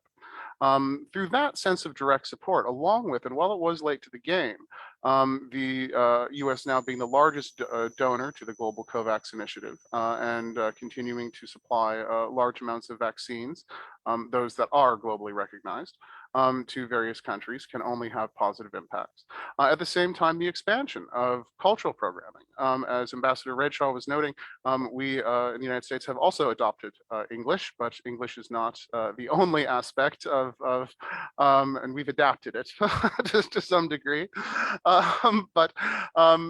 through continued outreach in terms of education and people-to-people diplomacy, I think we'll see something positive. But as a good neoclassical realist, as a scholar, I think I also have to look at this through the lens of relative power. And there's an old and rather cynical American saying, if you and your friend are being chased by a bear, you don't need to outrun the bear, you just need to outrun your friend. And when we apply that in the context of US-China competition, the US just needs to outrun China. And what we ultimately see when we look at the Pew polling on China is overwhelmingly negative views of Beijing across the globe, and views of the United States being superior. Not ideal by any means, but when you have 84 to 90% of Japan holding a negative view of China, when those numbers keep rising in the Philippines and Australia, across Southeast Asia, then there's a problem. And there is a problem because China, as a state seeking to become a hegemonic power, only has one chance to make a first impression. And it had that chance. And it decided to adopt wolf warrior diplomacy and other approaches, and alienated a very large number of people. I mean, it's hard enough to imagine that you could lose a PR battle to Donald Trump in global affairs. And that's sort of what China managed to do. But the Biden administration has its work cut out for it. It will take significant effort to rebuild those ties and to rebuild those relations, to ensure that Washington is straightforward and clear that it is fully committed to the principle of ASEAN centrality and to the four initial principles of the free and open Indo-Pacific strategy, as was stated when it was launched in 2018. So we will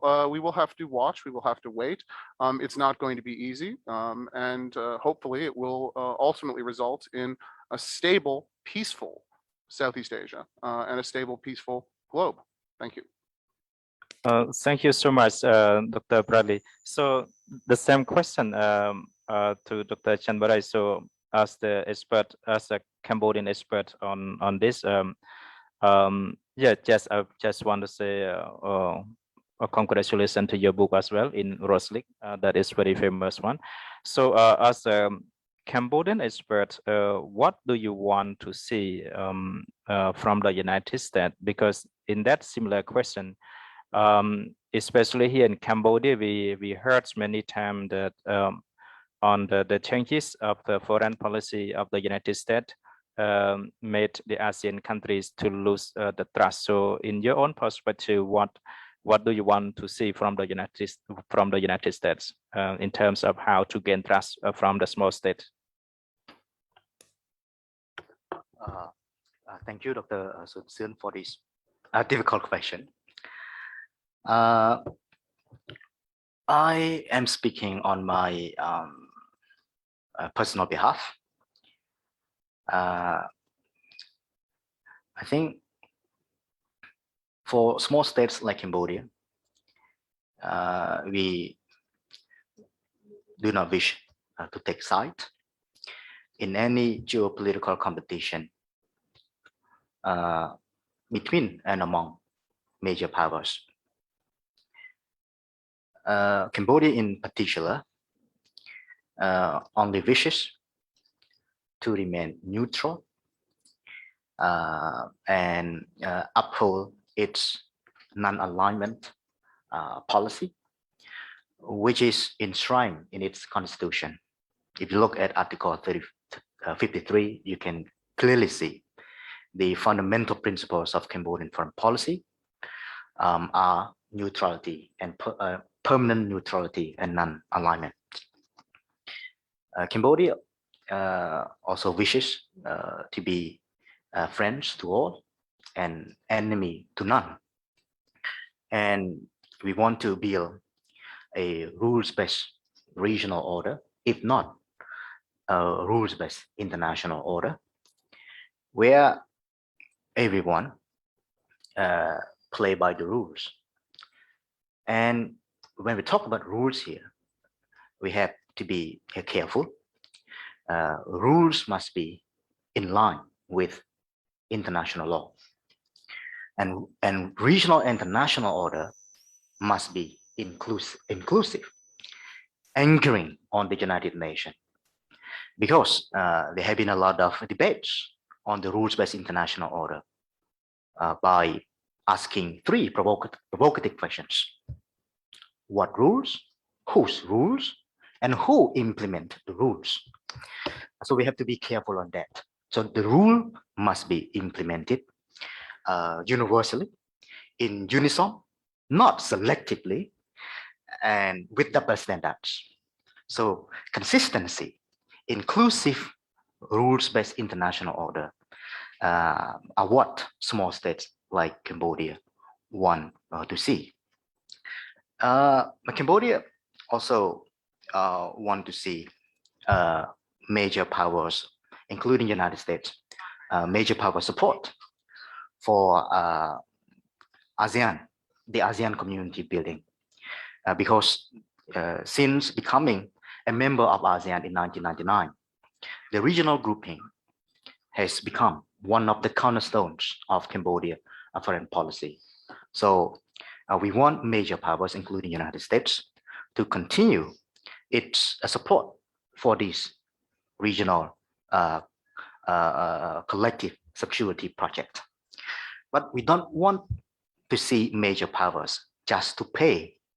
lip service to the so-called ASEAN centrality. So they have to be serious on ASEAN centrality, and ASEAN centrality, has been key to regional stability and prosperity. We want to see real commitment to advance the centrality, the ASEAN-led mechanism. So I think those are what small states, especially in this part of the world, like Cambodia, want to see from major powers, especially their engagement in Southeast Asia and in the ASEAN community building process. Thank you so much. Thank you so much. Ms. Charidin, so as the Cambodian expert, I would like to say expert because I know you travel many countries in ASEAN and also you publish many academic papers. So in that, the same question, as a Cambodian expert who lives in a small state like in Cambodia. So what would be your own perspective in this case? Thank you, Dr. Sinsam. I wouldn't call myself an expert, but to just share my personal observation and personal perspective on your critical question. I think whether it's US, whether it's China, whether it's middle power alike and many others, I think the key toward corporations and a long-term commitment toward peaceful cooperation sort of is that we should work on issues that bind us rather than grill on issues that divide us. In other words, just to echo what Ambassador Redshaw mentioned earlier, for example, if we work with certain major power who share the same agenda as we do, then we should abide by that functional cooperation or pragmatic aspect and work on it. Just now when Ambassador Rachel mentioned, if the UK, a key agenda toward this part of the region, including small state like Cambodia, is to promote climate change, climate resilience, promote girls' education, for example. So why don't we work on these issues? Putting aside some other issues that divide us for some other countries. Same like the US, I think, what are the agendas? What are the key cooperation aspects that that work well with Cambodia, that both Cambodia and the other countries share the same agenda? So we should work on that issue. That doesn't mean we putting aside the issues that remain critical to both of us, but we should rather later on find a way to maneuver around those issues and work at its own pace, at its own capacity, but also share the same mutual understandings as of how we can work around that issues rather than pointing fingered sort of things. When it comes to China, for example, we have FTA. We will roll out like South Korea. We have FTA. Why don't we work on those issues that strengthen us all together? So again, just to sum up, I think the key cornerstone on that issues to work with major power as a small state, but also with middle power alike, is to work on key primary issues that that bind us rather than grill on the issues that divide us. Thank you. Thank you so much, Geraldine, for your wonderful perspective. I mean, because of the time, actually, we have so many questions online, and so, but I still have 2 more questions to all to all distinguished. So another important question that I would like to raise and to all distinguished speakers, but I will go through Dr. Borei first, and then I will go through Ambassador. So just again, usually in the academic, we would like to hear the personal perspective, the ideas. So in your idea, your personal idea and personal perspective, what will the Indo-Pacific look like in the future? And what will be the next moves? And that question also raised by His Excellency Dr. Kanpir in his opening remarks. So what would be your perspective on that? Well, for students of international relation, one of the biggest mistakes for them is to make a prediction. But I try to provide my perspective on the future prospect of the Indo-Pacific. In order to understand the future, we need to look at the current trends on the Indo-Pacific. To me, there are 3 tails of the Indo-Pacific. A tail that has been promoted by the United States, Japan, Australia, and some other, which evolves around free and open Indo-Pacific. To me, the free and open Indo-Pacific, I might be wrong, is exclusive and security focused. The second tail of the Indo-Pacific has been promoted by ASEAN through the AOIP, the ASEAN Outlook on the Indo-Pacific. This version of the Indo-Pacific is more inclusive and development oriented. And the third tail of the Indo-Pacific strategy has been promoted by the EU and some European powers like the UK. And I'm glad that today I can share the panel with Ambassador Rachel. I don't know yet the nature of the European version of the Indo-Pacific. It might be a middle pathway between the free and open free and open Indo-Pacific strategy version and the ASEAN version of the Indo-Pacific. But what I want to see is that I want the EU, including and the UK, to present an alternative option to countries in the region, rather than to enforce on us on the existing binary choice. We wish the EU and the UK to focus less on security, but more on development to complement the ASEAN's version of the Indo-Pacific. We wish to see the EU and ASEAN, and the UK, I'm sorry, to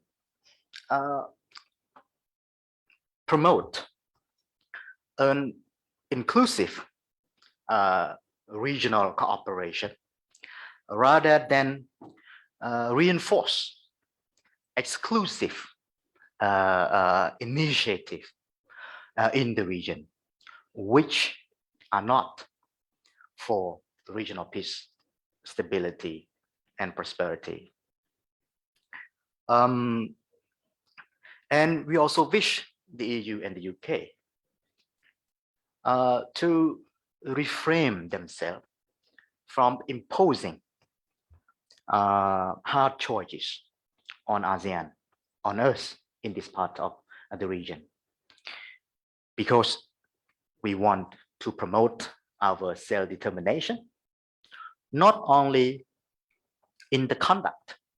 of economic policy, social discourse, but also on the conduct of our foreign policy, which we believe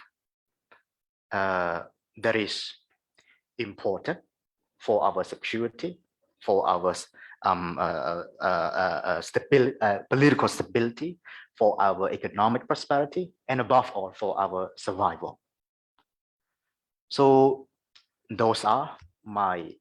perhaps appeal to the EU, the UK,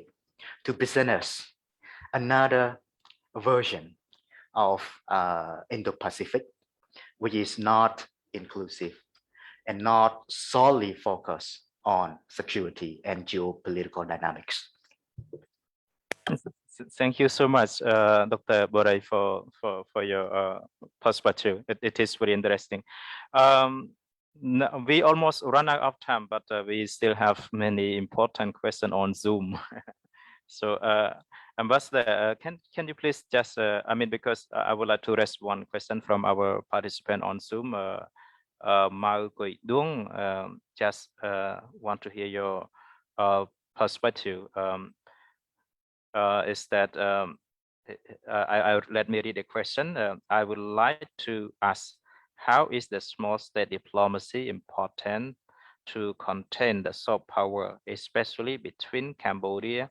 and China, or between Cambodia and the United States? So yeah, that is, so you get a question? Yes. I'm going to answer that to come back to earlier questions, that there is nothing in our Indo-Pacific strategy that seeks to contain, whether it's security, whether it's trade, whether it's the soft power, and I'll concentrate on soft power. But there is absolutely no intention or any desire to contain small states, or to somehow intervene by using our soft power to cause some sort of rift between, for example, a small state like Cambodia and China. So soft power is one of our tools in our toolkit, and I mentioned earlier in my keynote that clearly we have the blessing that English language has become a global language. It is, after all, the language that ASEAN uses. Of course, many countries in the world perhaps are not so keen the fact that English language has spread quite in the way that it has, but equally, certainly the United Kingdom does not wish to see only English language used across the world. It just happens that it has spread across the world, but we absolutely believe in the retention and preservation of independent languages throughout the world. So no, soft power is a very useful tool in our toolkit, and I think it generates an interest in cultures. It offers the opportunity of really meaningful people-to-people collaborations, and I'm just thinking of some music collaborations between United Kingdom performances and Cambodian performances, and I think it's a really strong way of bringing people together and providing the sort of inclusive cooperation that Dr. Chambore was just speaking about. Thank you. Thank you so much, Ambassador and Dr. Bradley. So any comment on that? Yes, I think just looking at, I think there's a key aspect that needs to be thought about in terms of the future of small states, of avoiding creating a self-fulfilling prophecy. If you tell yourself enough that you don't have agency, eventually you're going to believe it. And that's when you start having problems. You start missing opportunities, you start missing, again, as I was noting earlier, the importance of ASEAN. And the constant statement, oh, woe is me, oh, there's nothing we can do, we're simply locked between, is a very easy way to create a frame of a situation that can ultimately undermine the achievement of the optimal, or at least a relatively positive outcome. I think that very much needs to be avoided. At the same time, I think when we look at the free and open Indo-Pacific strategy, and I'd echo very strongly Ambassador Redshaw's comments regarding the British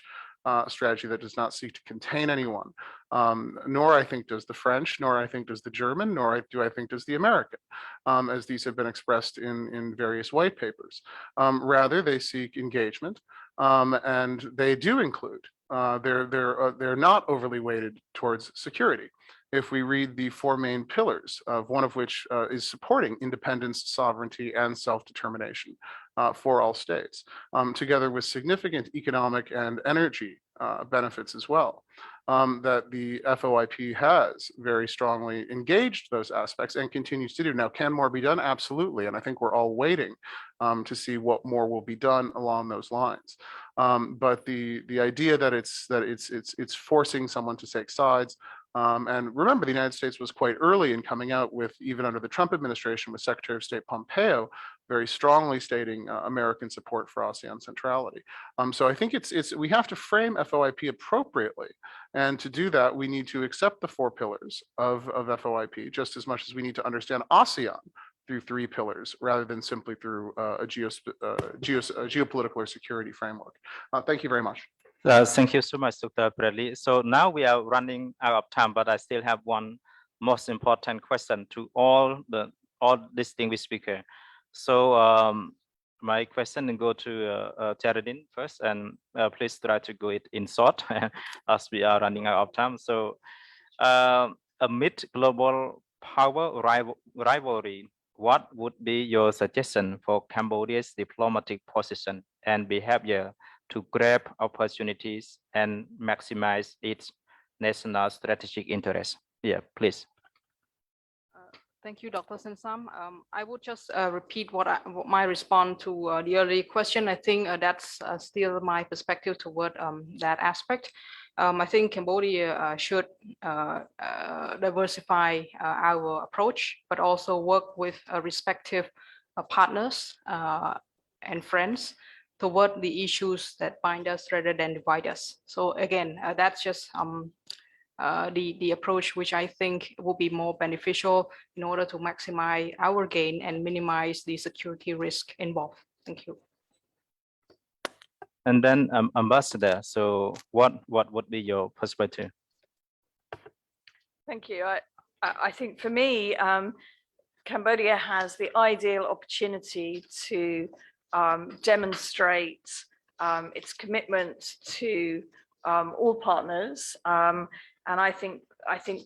the one thing that is coming up for Cambodia is to use the chairmanship of ASEAN to show real leadership in the region. And I think that will go a long way to sort of setting the future of not just Cambodia's relation, but the whole of ASEAN. And I know that Chambore touched upon, there are some really big and challenging issues in the region at the moment that will be very much present during Cambodia's ASEAN chairmanship. But I think it really has the opportunity to show true regional and international leadership. Thank you. Thank you so much, Ambassador. And then Dr. Chanbare. Yeah. I think it's for small state like Cambodia, it will be very hard to weather geopolitical turbulences of our time. Nevertheless, small states like Cambodia need to work together to preserve and protect our independence, autonomy, and self-determination. Number two, I think we need to work together to uphold and promote multilateralism, rules-based trading system, inclusive international system, as I mentioned earlier, anchoring on the United Nations and international law. Number three, we had no choice but to further diversify our foreign relations to all our countries, big and small alike. And I think when we talk about rules-based order, perhaps ASEAN would come first to my mind.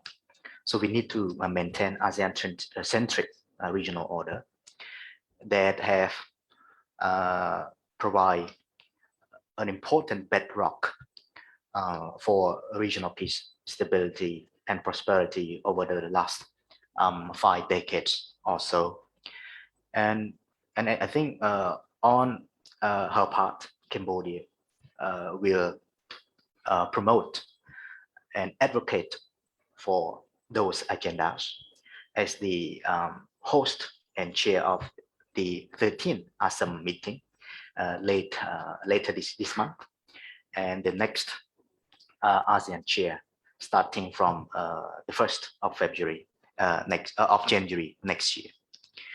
But as small states, we cannot take anything for granted.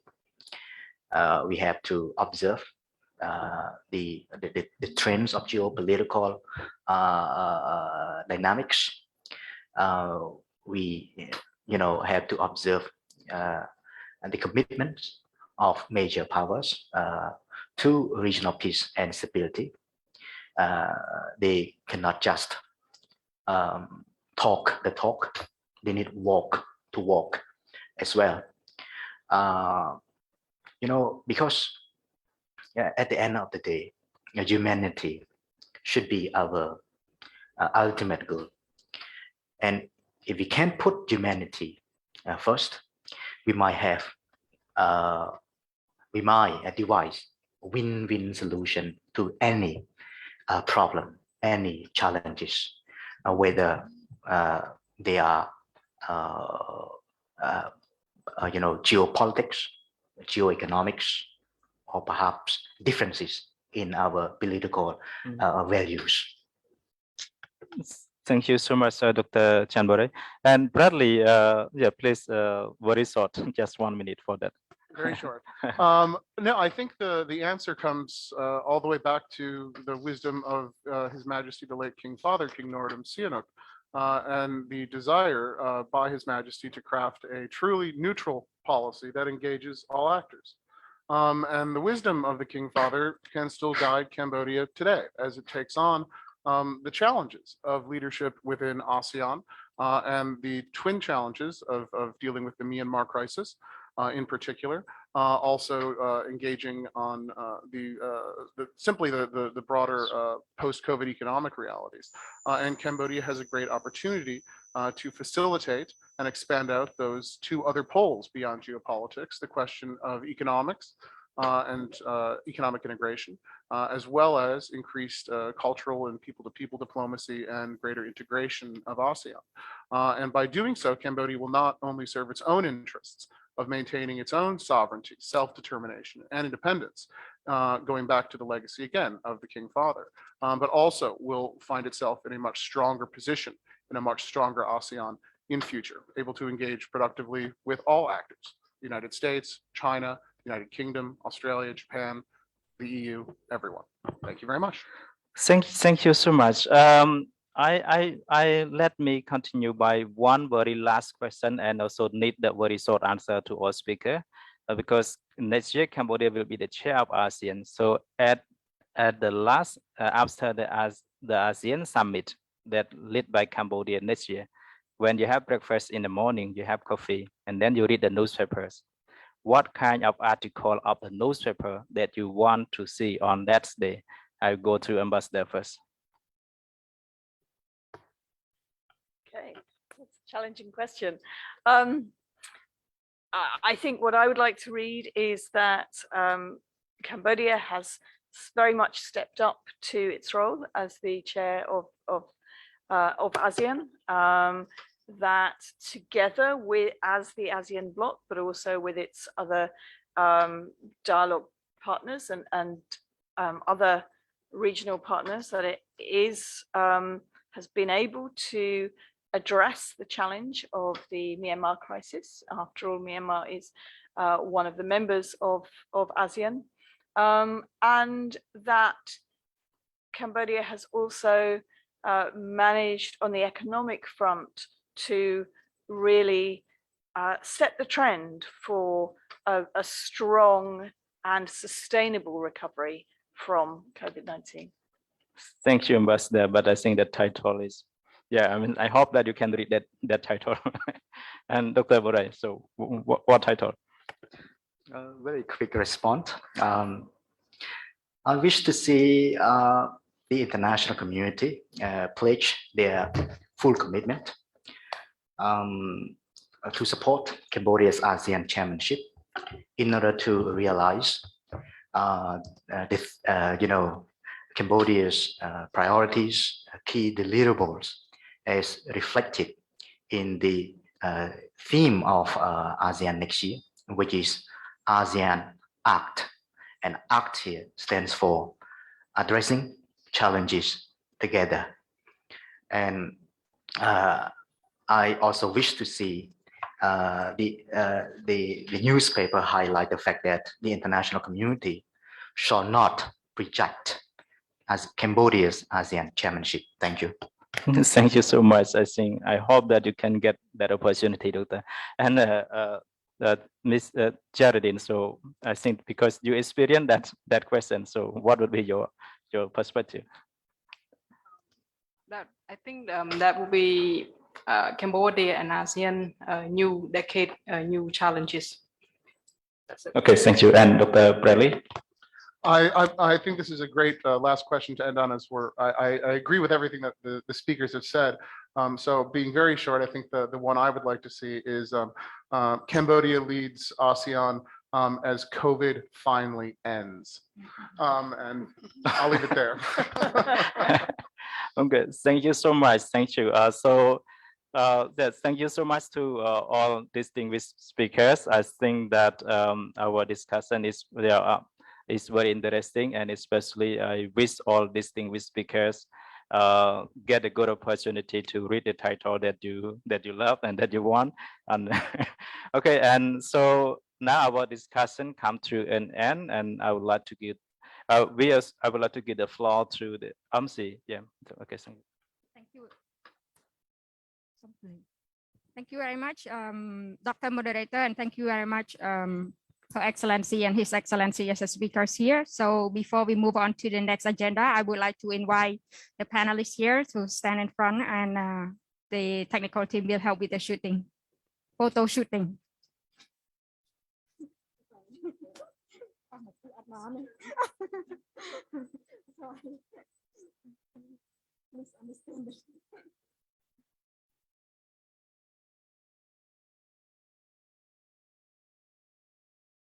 So Your Excellencies, ladies and gentlemen, after this, we're gonna have 10-minute break. So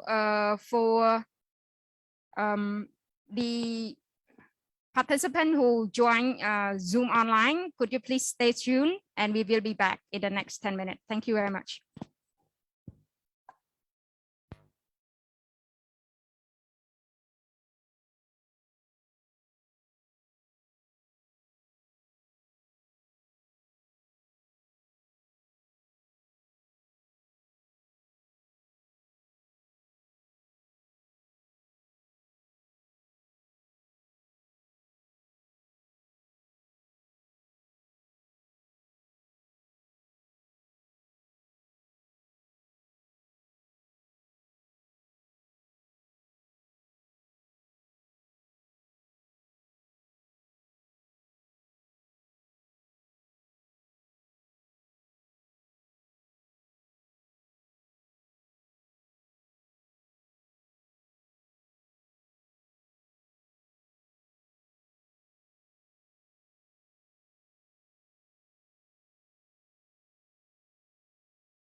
Số ខ្ញុំបាទឈ្មោះលឹមឆាយខ្ញុំជាមន្ត្រីកម្មវិធីគម្រោងទំនាក់ទំនងអន្តរជាតិនៃមូលនិធិ Konrad Adenauer ប្រចាំនៅប្រទេសកម្ពុជា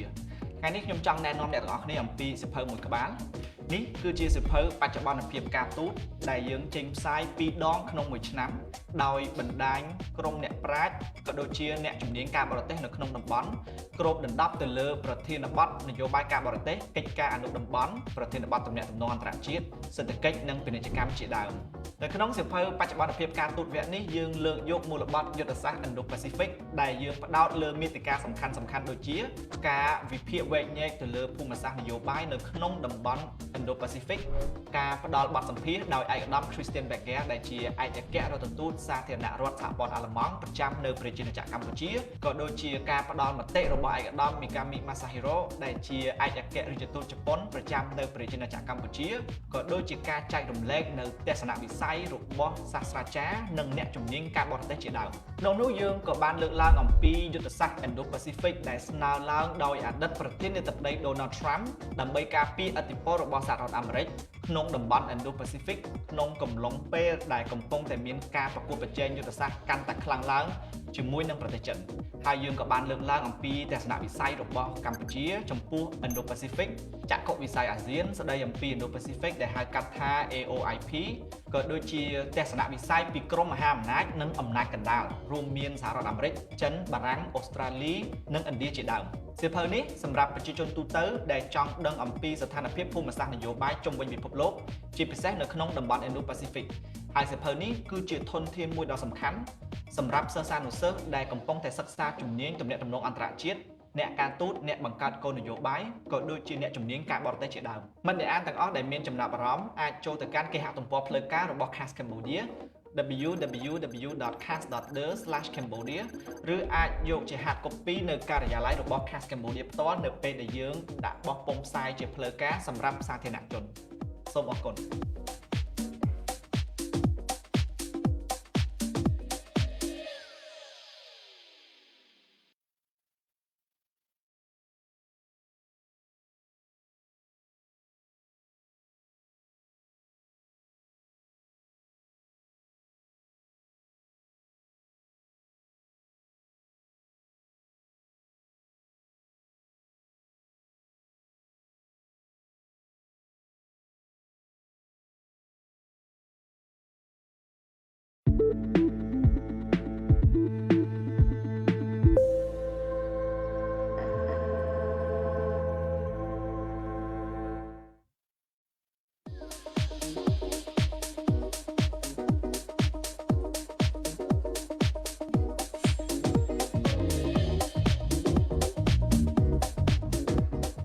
សួរខ្ញុំបាទឈ្មោះលឹមឆាយខ្ញុំជាមន្ត្រីកម្មវិធីគម្រោងទំនាក់ទំនងអន្តរជាតិនៃមូលនិធិ Konrad Adenauer ប្រចាំនៅប្រទេសកម្ពុជាថ្ងៃនេះខ្ញុំចង់ណែនាំអ្នកទាំងអស់គ្នាអំពីសៀវភៅមួយក្បាលនេះគឺជាសៀវភៅបច្ចុប្បន្នភាពការទូតដែលយើងចេញផ្សាយ2ដងក្នុងមួយឆ្នាំដោយបណ្ដាញក្រុមអ្នកប្រាជ្ញក៏ដូចជាអ្នកជំនាញការបរទេសនៅក្នុងតំបន់គ្របដណ្ដប់ទៅលើប្រធានបទនយោបាយការបរទេសកិច្ចការអនុតំបន់ប្រធានបទទំនាក់ទំនងអន្តរជាតិសេដ្ឋកិច្ចនិងពាណិជ្ជកម្មជាដើមនៅក្នុងសៀវភៅបច្ចុប្បន្នភាពការទូតវគ្គនេះយើងលើកយកមូលបត្រយុទ្ធសាស្ត្រ Indo-Pacific ដែលយើងផ្ដោតលើមាតិកាសំខាន់ៗដូចជាការវិភាគវែកញែកទៅលើភូមិសាស្ត្រនយោបាយនៅក្នុងតំបន់ Indo-Pacific ការផ្ដល់បទសម្ភាសន៍ដោយឯកឧត្តម Christian Becker ដែលជាឯកអគ្គរដ្ឋទូតសាធារណរដ្ឋសហព័ន្ធអាល្លឺម៉ង់ប្រចាំនៅប្រជាជាតិកម្ពុជាក៏ដូចជាការផ្ដល់មតិរបស់ឯកឧត្តម Mikami Masahiro ដែលជាឯកអគ្គរដ្ឋទូតជប៉ុនប្រចាំនៅប្រជាជាតិកម្ពុជាក៏ដូចជាការចែករំលែកនៅទស្សនវិស័យរបស់សាស្ត្រាចារ្យនិងអ្នកជំនាញការបរទេសជាដើមក្នុងនោះយើងក៏បានលើកឡើងអំពីយុទ្ធសាស្ត្រ Indo-Pacific ដែលស្នើឡើងដោយអតីតប្រធានាធិបតី Donald Trump ដើម្បីការពារឥទ្ធិពលរបស់សហរដ្ឋអាមេរិកក្នុងតំបន់ Indo-Pacific ក្នុងកំឡុងពេលដែលកំពុងតែមានការប្រកួតប្រជែងយុទ្ធសាស្ត្រកាន់តែខ្លាំងឡើងជាមួយនឹងប្រទេសចិនហើយយើងក៏បានលើកឡើងអំពីទស្សនវិស័យរបស់កម្ពុជាចំពោះ Indo-Pacific ចក្ខុវិស័យអាស៊ានស្ដីអំពី Indo-Pacific ដែលហៅកាត់ថា AOIP ក៏ដូចជាទស្សនវិស័យពីក្រមមហាអំណាចនិងអំណាចកណ្ដាលរួមមានសហរដ្ឋអាមេរិកចិនបារាំងអូស្ត្រាលីនិងឥណ្ឌាជាដើមសៀវភៅនេះសម្រាប់ប្រជាជនទូទៅដែលចង់ដឹងអំពីស្ថានភាពភូមិសាស្ត្រនយោបាយជុំវិញពិភពលោកជាពិសេសនៅក្នុងតំបន់ Indo-Pacific ហើយសៀវភៅនេះគឺជាធនធានមួយដ៏សំខាន់សម្រាប់សិស្សានុសិស្សដែលកំពុងតែសិក្សាជំនាញទំនាក់ទំនងអន្តរជាតិអ្នកការទូតអ្នកបង្កើតគោលនយោបាយក៏ដូចជាអ្នកជំនាញការបរទេសជាដើមមិត្តអ្នកអានទាំងអស់ដែលមានចំណាប់អារម្មណ៍អាចចូលទៅកាន់គេហទំព័រផ្លូវការរបស់ CAS Cambodia www.cas.der/cambodia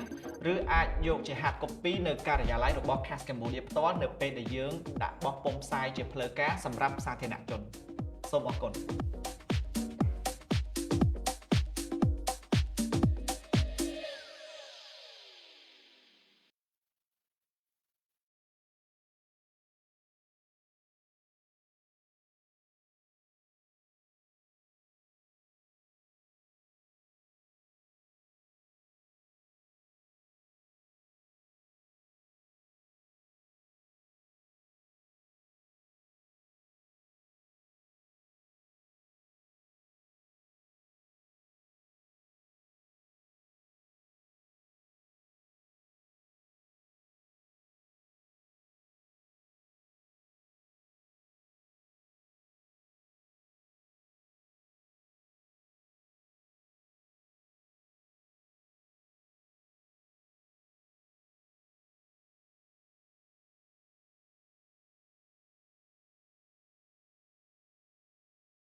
by Mr.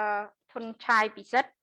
Deputy Director, Department of International Politics and Security, IRIC, Cambodia, for the wrap-up of the forum. Sir, the floor is yours.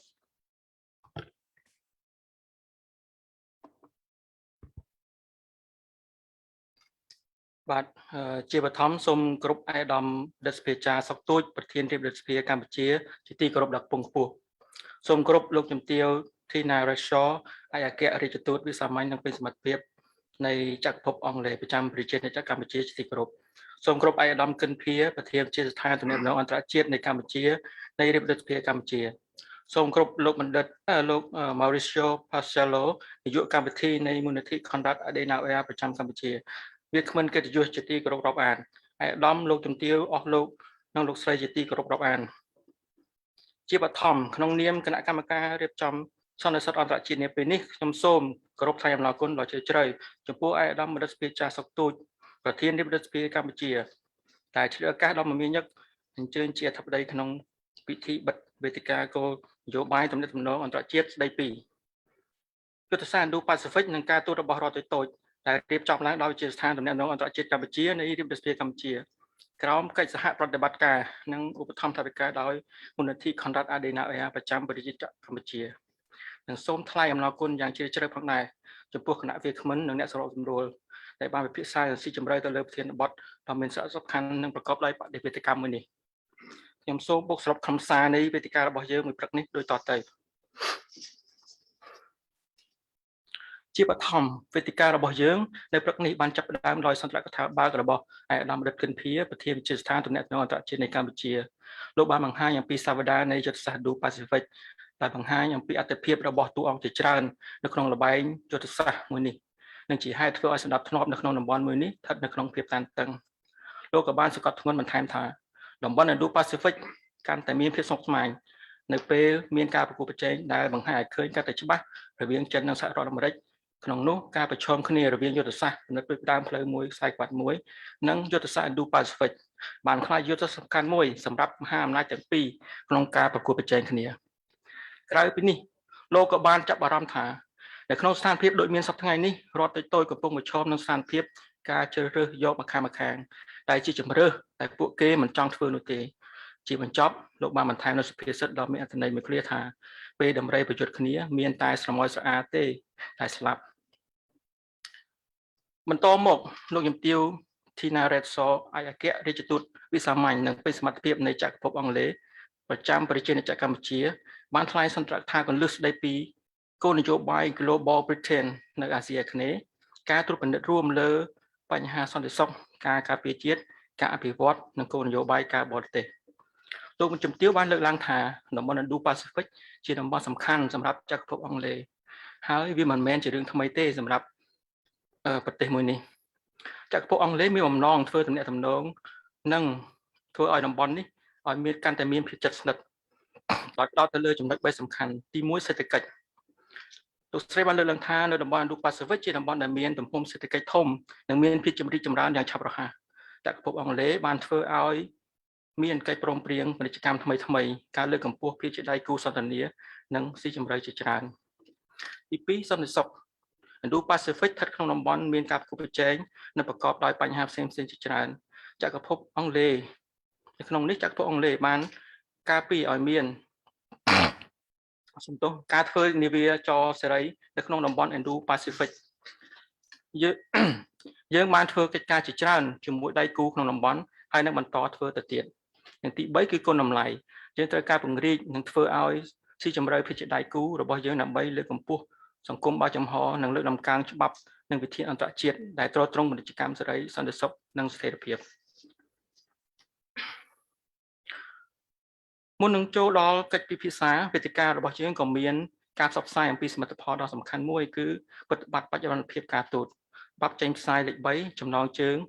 តើជាល្បែងមហាអំណាចមួយទៀតឬយុទ្ធសាស្ត្រ Indo-Pacific និងអាស៊ីអាគ្នេយ៍ដែលមានជាពីរភាសាគឺអង់គ្លេសនិងខ្មែរកញ្ញាពេជ្រចារឌីនដែលជានាយកប្រតិបត្តិនៃវិទ្យាស្ថានខ្មែរសម្រាប់សហប្រតិបត្តិការនិងសន្តិភាពលើកឡើងថាប្រតិបត្តិលេខនេះមានភាពចម្រុះជាងពេលណាទាំងអស់ ព្រោះថាមានការចូលរួមទស្សនទានស្ដីពី Indo-Pacific ពីភាគីពាក់ព័ន្ធផ្សេងៗជាច្រើនរួមមានកម្ពុជាជប៉ុនអាល្លឺម៉ង់បារាំងអូស្ត្រាលីឥណ្ឌាព្រមទាំងចិនផងដែរ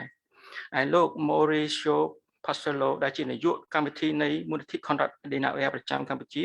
ក៏បានលើកឡើងថាប្រតិបត្តិបច្ចុប្បន្នភាពការទូតនេះបានប្រមូលអ្នកជំនាញមកពីប្រទេសកម្ពុជាពីប្រទេសនៅអាស៊ីអាគ្នេយ៍ពីប្រទេសអាល្លឺម៉ង់ពីអឺរ៉ុបឲ្យបញ្ចេញនៅទស្សនទានរបស់ពួកគេលើសពីនេះវាក៏ជាឱកាសសម្រាប់អ្នកប្រាជ្ញភ័យក្មេងពីប្រទេសកម្ពុជាក្នុងការបោះពុម្ពអត្ថបទនិងបញ្ចេញសម្លេងរបស់ពួកគេផងដែរឯកឧត្តមរដ្ឋសភាចារ្យឯកឧត្តមលោកជំទាវលោកស្រីភ្ញៀវកិត្តិយសអន្តរជាតិចូលមកដល់កិច្ចពិភាក្សាយើងមានវាគ្មិនចំនួន4រូបនិងអ្នកសម្របសម្រួលម្នាក់តែសុទ្ធតែជាអ្នកជំនាញទំនាក់ទំនងអន្តរជាតិនិងវិទ្យាសាស្ត្រនយោបាយជារួមយើងទទួលបានគំនិតល្អៗជាច្រើនខ្ញុំសូមសង្ខេបដូចតទៅIndo-Pacific ជាតំបន់ដែលមានបញ្ហាកັບគូប្រជែងរបស់មហាអំណាចហើយបានក្លាយជាសម្ពាធដល់ប្រទេសតូចៗការនិយាយពីតំបន់ Indo-Pacific មានគំនិតសំខាន់ពីរទី1យុទ្ធសាស្ត្រ Indo-Pacific មិនមែនជាយុទ្ធសាស្ត្រសម្រាប់ទប់ស្កាត់ការរះឡើងរបស់ចិនទេវាជាការពង្រឹងសណ្ដាប់ធ្នាប់ក្នុងតំបន់និងលើកកម្ពស់កិច្ចសហប្រតិបត្តិទាំងសេដ្ឋកិច្ចនយោបាយសន្តិសុខនិងសេដ្ឋកិច្ចតំបន់ហើយម្យ៉ាងទៀតតាមដំណើរជាបន្តបន្ទាប់នៃស្ថាបត្យកម្មមួយនេះ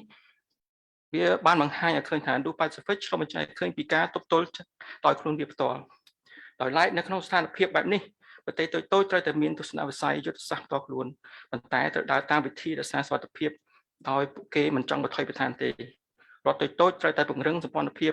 និងមានកិច្ចសហប្រតិបត្តិការល្អជាមួយបណ្ដាប្រទេសផ្សេងៗដោយការរក្សានៅអព្យាក្រឹតការពារអធិបតេយ្យនិងការប្រកាន់យកច្បាប់ជាគោល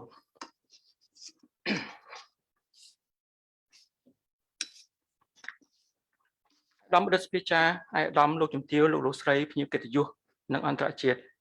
ពាក្យថារដ្ឋតូចច្បាស់ណាស់ថាគេមិនមែនសំដៅដល់រដ្ឋតែមានទំហំតូចទេ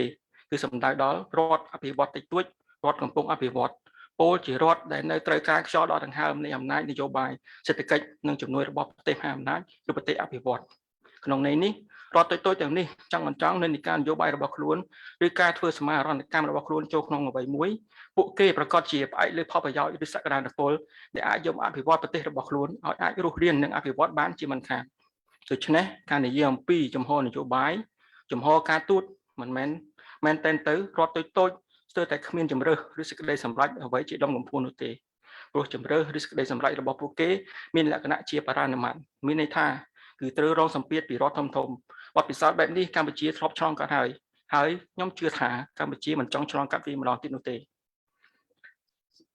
រយៈពេលមួយព្រឹកនេះយើងបានពិភាក្សាគ្នាលើបញ្ហាសំខាន់ៗជាច្រើនទាំងក្នុងក្របខ័ណ្ឌតំបន់និងពិភពលោក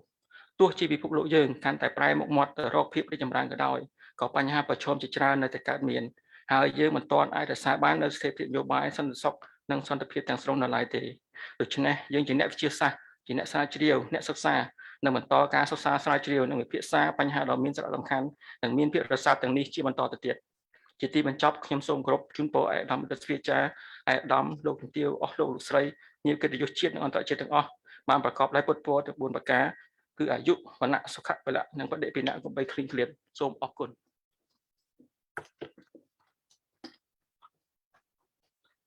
Thank you very much, Mr. Deputy Director, for the very informative and interesting wrap-up. So, Excellencies, ladies and gentlemen, next allow me to respectfully call upon His Excellency Academician Soktut, President of the Royal Academy of Cambodia, to deliver the closing remarks. His Excellency, the floor is yours.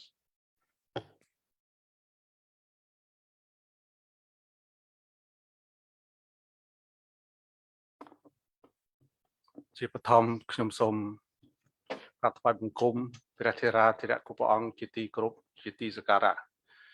ដឹងថានៅក្នុងសាលនេះមិនមានប្រសង់ទេប៉ុន្តែយើងតាម Zoom ដូច្នេះគ្រប់ទិដ្ឋភាពនឹងតាមដានមើលហើយបន្ទាប់មកគឺសូមគោរពនិងស្វាគមន៍អាយដាមបណ្ឌិតគិនភាប្រធានជាឋានទំនាក់ទំនងអន្តរជាតិសូមគោរពKonrad Adenauer ដែលបានជួយទៅដល់សិក្ខាសាលានេះដើម្បីលើកឡើងអ្វីទៅ Indo-Pacific នៅក្នុងចំណុចនេះខ្ញុំលើកយក5មកធ្វើការបកស្រាយ ទី1ខ្ញុំនិយាយអំពីប្រវត្តិហេតុអីបានជាមានភូមិសាស្ត្រនយោបាយទី2ខ្ញុំនិយាយអំពីភាពគ្រោះថ្នាក់នៃសង្គ្រាមត្រជាក់ទី3ភាពគ្រោះថ្នាក់នៃសង្គ្រាមត្រជាក់បែបថ្មីទី4តើកម្ពុជាដើរទៅផ្លូវណាហើយទី5អ្នកណាអ្នកទទួលរងគ្រោះនៅ Indo-Pacific នេះជាការពិតណាស់បើយើងក្រឡេកទៅក្នុងប្រវត្តិសាស្ត្រអ្វីទៅបែងចែកភូមិសាស្ត្រនយោបាយវាកើតចេញក្រោយពីសង្គ្រាមត្រជាក់នៅឆ្នាំ1945ក្រោយពីបញ្ចប់ឆ្នាំ1945ប្រទេសអាល្លឺម៉ង់ដែលជាខុនរ៉ាត់អាដោនីអាដែលជាអ្នកផ្ដល់ជំនួយនេះបានដឹងរឿងនេះច្បាស់ណាស់គ្រាន់តែនៅក្នុងប្រទេសអាល្លឺម៉ង់មួយបែងចែកចេញជា4គឺមានអង់គ្លេសមានបារាំងមានអាមេរិកមានសហភាពសូវៀតប៉ុន្តែក្រោយមកអង់គ្លេសបារាំងសហភាពសូវៀតបារាំងអង់គ្លេសហើយនឹងសហរដ្ឋអាមេរិកបានបង្កើតក្រុមមួយដើម្បីទប់ទល់ជាមួយការរីកដុះដាលនៃសង្គមនិយមសហភាពសូវៀតនេះដែលយើងចង់បញ្ជាក់ឲ្យឃើញថាក្រោយមកយើងឃើញមានគេហៅថាកម្មវិធីម៉ាក់សាល់កម្មវិធីម៉ាក់សាល់នេះហើយដែលធ្វើឲ្យមានភាពនៅមិនអស់ចិត្តរបស់មហាអំណាចសហភាពសូវៀតអញ្ចឹងសហភាពសូវៀតក៏បានបង្កើតនៅបកសម្ព័ន្ធមួយឡើងមកពេលនោះខាងប្រចាំប្រទេសក៏បានបង្កើត NATO នៅឆ្នាំ1949នេះគឺជារឿងមួយដែលមិនមែនកើតឡើងដោយចៃដន្យទេគឺទប់នៃការរីកដុះដាលនៃសហភាពសូវៀតការរីកដុះដាលរបស់សហភាពសូវៀតក្រោយមកសហភាពសូវៀតបានបង្កើតវ៉ាសូវីនេះដើម្បីទប់វិញហើយពេលនោះបង្ហូរឈាមនៅយូហ្គោស្លាវីបង្ហូរឈាមនៅ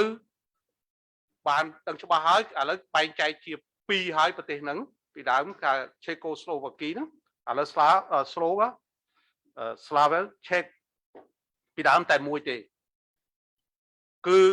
ស្នាដៃរបស់លោកស្តាលីនអញ្ចឹងពេលនោះយើងក្រឡេកឃើញអាចចំណុចហ្នឹងបានយើងឃើញបង្កើតនៅស្អីទៅសេអាតូបង្កើត NATO បង្កើតសេអាតូនេះគឺជាកម្លាំងរបស់ប្រចាំប្រទេសដើម្បីទប់របស់កុម្មុយនីសសហភាពសូវៀតពេលនោះរំលឹកបន្តិចទៅលើប្រវត្តិសាស្ត្រដែលកម្ពុជាបានរំដោះចេញពីអាណានិគមបារាំងនៅឆ្នាំ1953ប៉ុន្តែ54ទើបបារាំងចេញសញ្ញេទៅលើกระดาษតែបារាំងនៅលើទឹកដីកម្ពុជាអញ្ចឹងបកគោណាបានជួបជួយឡាយនៅក្នុងសន្និសីទប្រទេសឥណ្ឌូនេស៊ីនៅបាដុងពេលនោះទោះបីជាកម្ពុជាបានបង្កាសនៅរដ្ឋមិនចូលបកសម្ព័ន្ធក៏ដោយប៉ុន្តែគឺមានបកសម្ព័ន្ធរួចទៅហើយគឺបកសម្ព័ន្ធអព្យាក្រឹតដែលមានយូហ្គោស្លាវីដើរតួនាទីសំខាន់នៅក្នុងរឿងនោះហើយនឹងឥណ្ឌូនេស៊ីដែលយើងអាចក្រឡេកមើលទៅក្នុងភូមិសាស្ត្រនយោបាយក្រោយមកទៀតកម្ពុជាដ៏តូចនេះបានត្រូវរងគ្រោះដោយសារតែកម្ពុជាមានទាំងអស់ប៉ុន្តែមានដោយសារអ្នកណាដោយសារទីផ្សារនៃរត់ប្រជែងរបស់មហាអំណាចរវាងពួកប្រចាំប្រទេសនិងពួកវ៉ាសូវីកម្ពុជាមានរោងចក្រមិនបាច់ទិញគេទេមិនដូចយើងឃើញតែយើងអាចមើលឃើញថាមានរោងចក្រកាត់ដេរមានរោងចក្រធ្វើឲ្យបាវនៅដូនទាវខេត្តបាត់ដំបងយើងមានរោងចក្រដែលធ្វើកណាត់នៅឆ្លងយើងមានរោងចក្រស្រាអេសកាដេយើងមានរោងចក្របេជើងប៊ីតុងយើងមានរោងចក្រធ្វើកង់ឡានមានទាំងអស់ប៉ុន្តែក្រោយមកត្រូវបានហុំព័ទ្ធដោយពួកប្រចាំប្រទេសនៅពេលដែលព្រះមហាក្សត្រងាកទៅរកខាងកុម្មុយនីសគ្រាន់តែព័ទ្ធភ្លាមធ្វើឲ្យកម្ពុជាបានបង្កើតនៅស្អីកាស៊ីណូហើយនេះបានបង្កើតកាស៊ីណូ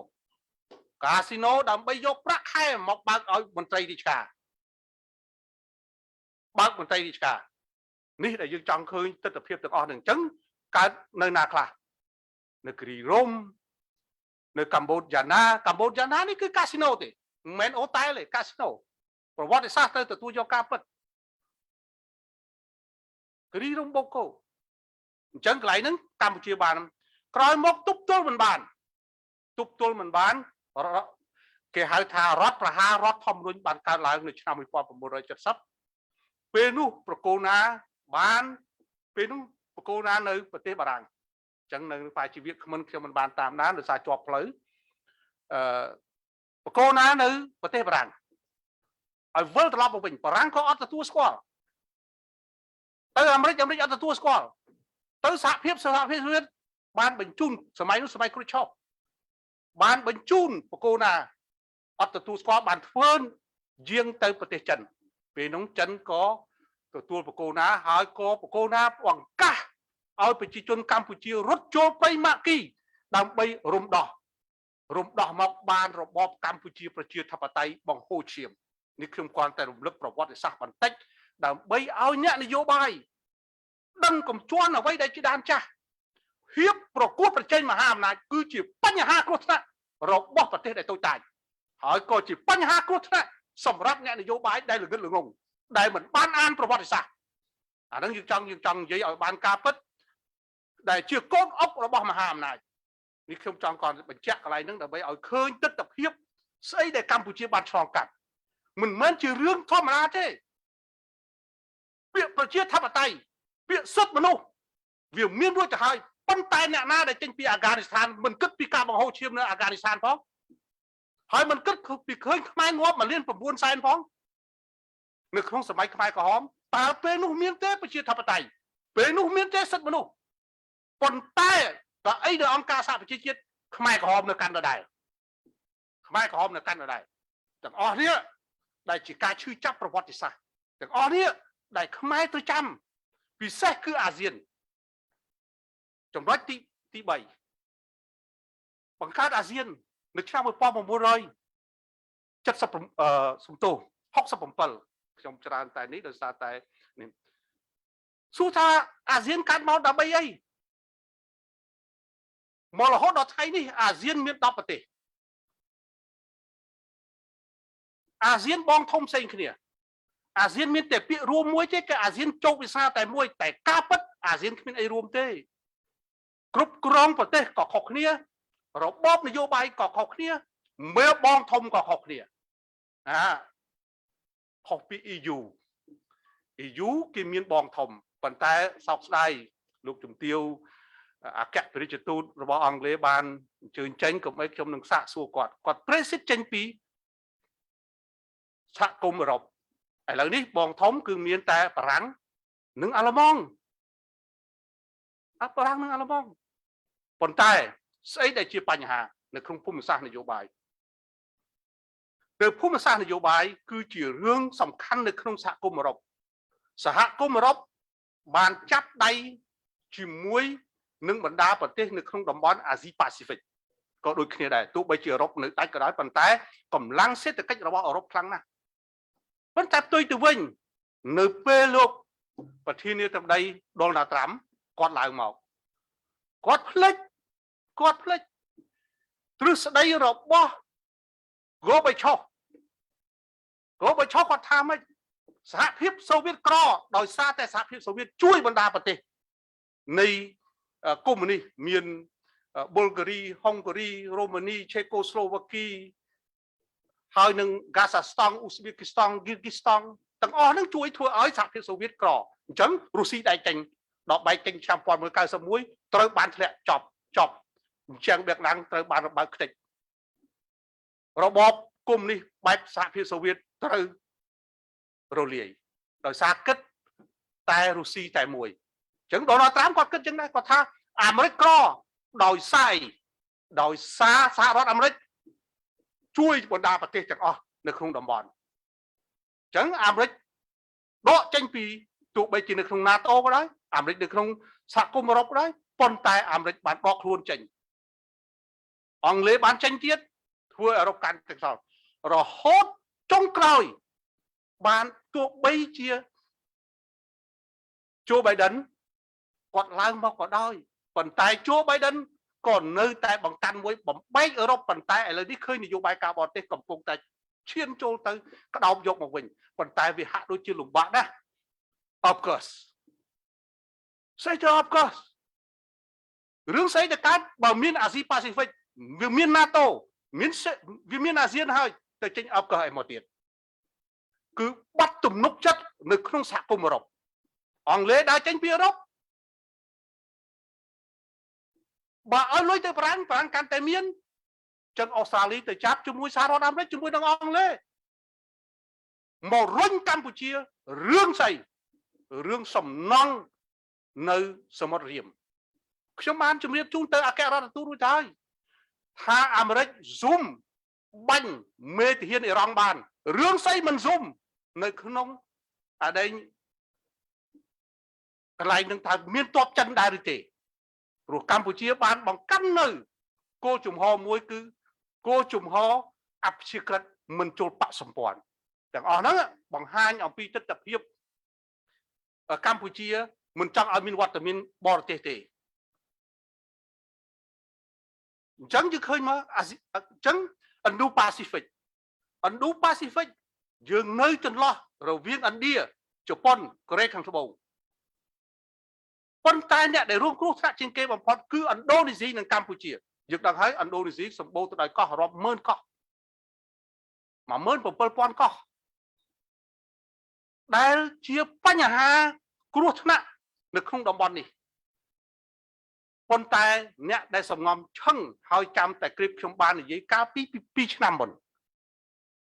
ហើយការនិទាសកាលពី30ឆ្នាំមុនការដែលខ្ញុំរៀននៅបរិញ្ញាបត្រគឺជាសតវត្សចិនបាននៅភាពស្ងៀមស្ងាត់ទោះបីជាអាមេរិកបង្កើតសង្គ្រាមរុស្ស៊ីបានបង្កើតសង្គ្រាមចិននៅស្ងៀមសង្គ្រាមនៅយូហ្គោស្លាវីឆ្នាំ1997សង្គ្រាមនៅអ៊ីរ៉ាក់បដិវត្តកាម៉ាលីតើចិនមានបានធ្វើអីចិនអត់មានធ្វើអីទាំងអស់ចិនបានរៀបចំខ្លួនដើម្បីคล้ายទៅជាមហាអំណាច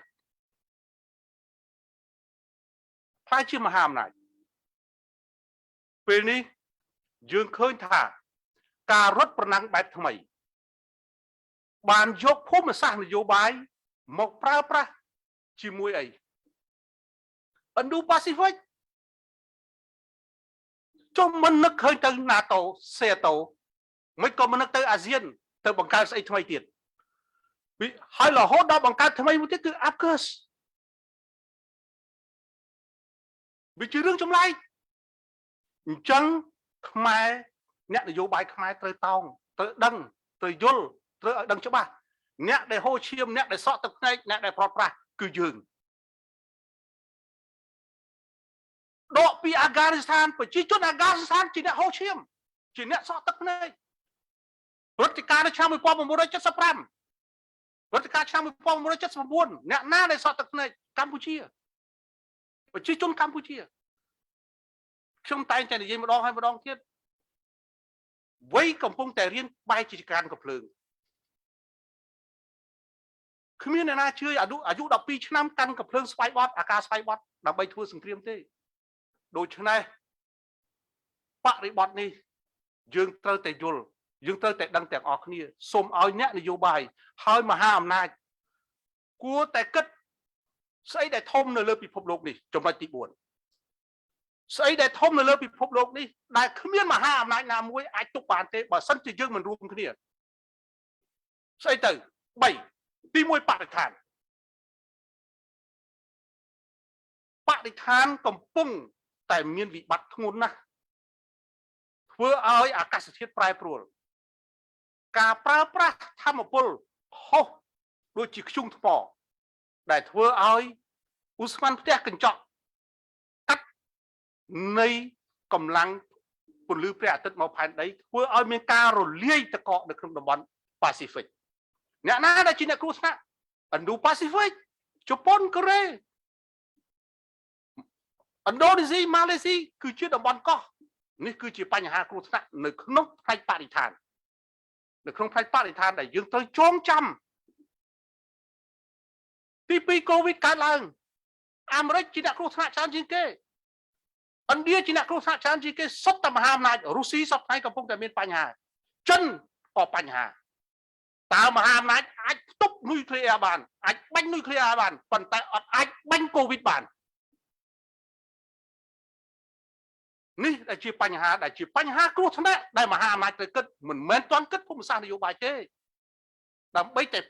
អំណាចរត់ប្រណាំងនៃសេដ្ឋកិច្ចនិងកម្លាំងយោធាអ្នកផ្លិចអំពីបរិស្ថានតាមច្បាប់ទី3ញូតនអ្នកមានអំពើទៅលើគេមានអំពើមកលើអ្នកវិញអ្នកឯងមានអំពើទៅលើផែនដីនឹងតបតអ្នកឯងវិញតបតអីទៅទី1រួមជួយផែនដីបន្ទុះភ្នំភ្លើងខ្យល់ព្យុះ COVID-19 នឹងមានស្អីកើតទៀតដោយសារការតបតរបស់ផែនដីហើយការតបផលរបស់ផែនដីគ្មានវិញ្ញាណទេប៉ុន្តែផែនដីមានជីវិតបើមានវិញ្ញាណវាតបតអ្នកណាដែលបានធ្វើអ្នកនឹងត្រូវទទួលប៉ុន្តែបើមានជីវិតហេតុអីតែមានជីវិតបើយើងបោះគ្រាប់ធញ្ញជាតិទៅលើផែនដីគ្រាប់ធញ្ញជាតិនឹងដុះឡើងវិញតែបើផែនដីគ្មានជីវិតបោះអីទៅក៏វាអត់ដុះដែរអញ្ចឹងអាមានជីវិតនេះហើយដែលធ្វើឲ្យយើងទាំងអស់គ្នារួមពិភពលោកគិតអំពីបរិស្ថានកុំគិតពីប្រកួតប្រជែងនុយក្លេអ៊ែរកុំប្រើប្រាស់កម្លាំងយោធាកុំប្រើប្រាស់នៅអ្វីដែលជាផ្ទុយទៅនឹងច្បាប់ធម្មជាតិនេះដែលខ្ញុំគិតថាអង្គសិក្ខាសាលាគួរតែមើលបញ្ហានេះហើយសូមឲ្យមហាអំណាចគិតទៅលើនេះនិយាយអំពីបរិស្ថានគឺមហាអំណាចគ្មានសម្រេចអីបានទាំងអស់គ្រាន់តែនៅលើកណ្ដាស់ទេអ្នកណាដែលបំផ្លាញបរិស្ថានគឺមហាអំណាច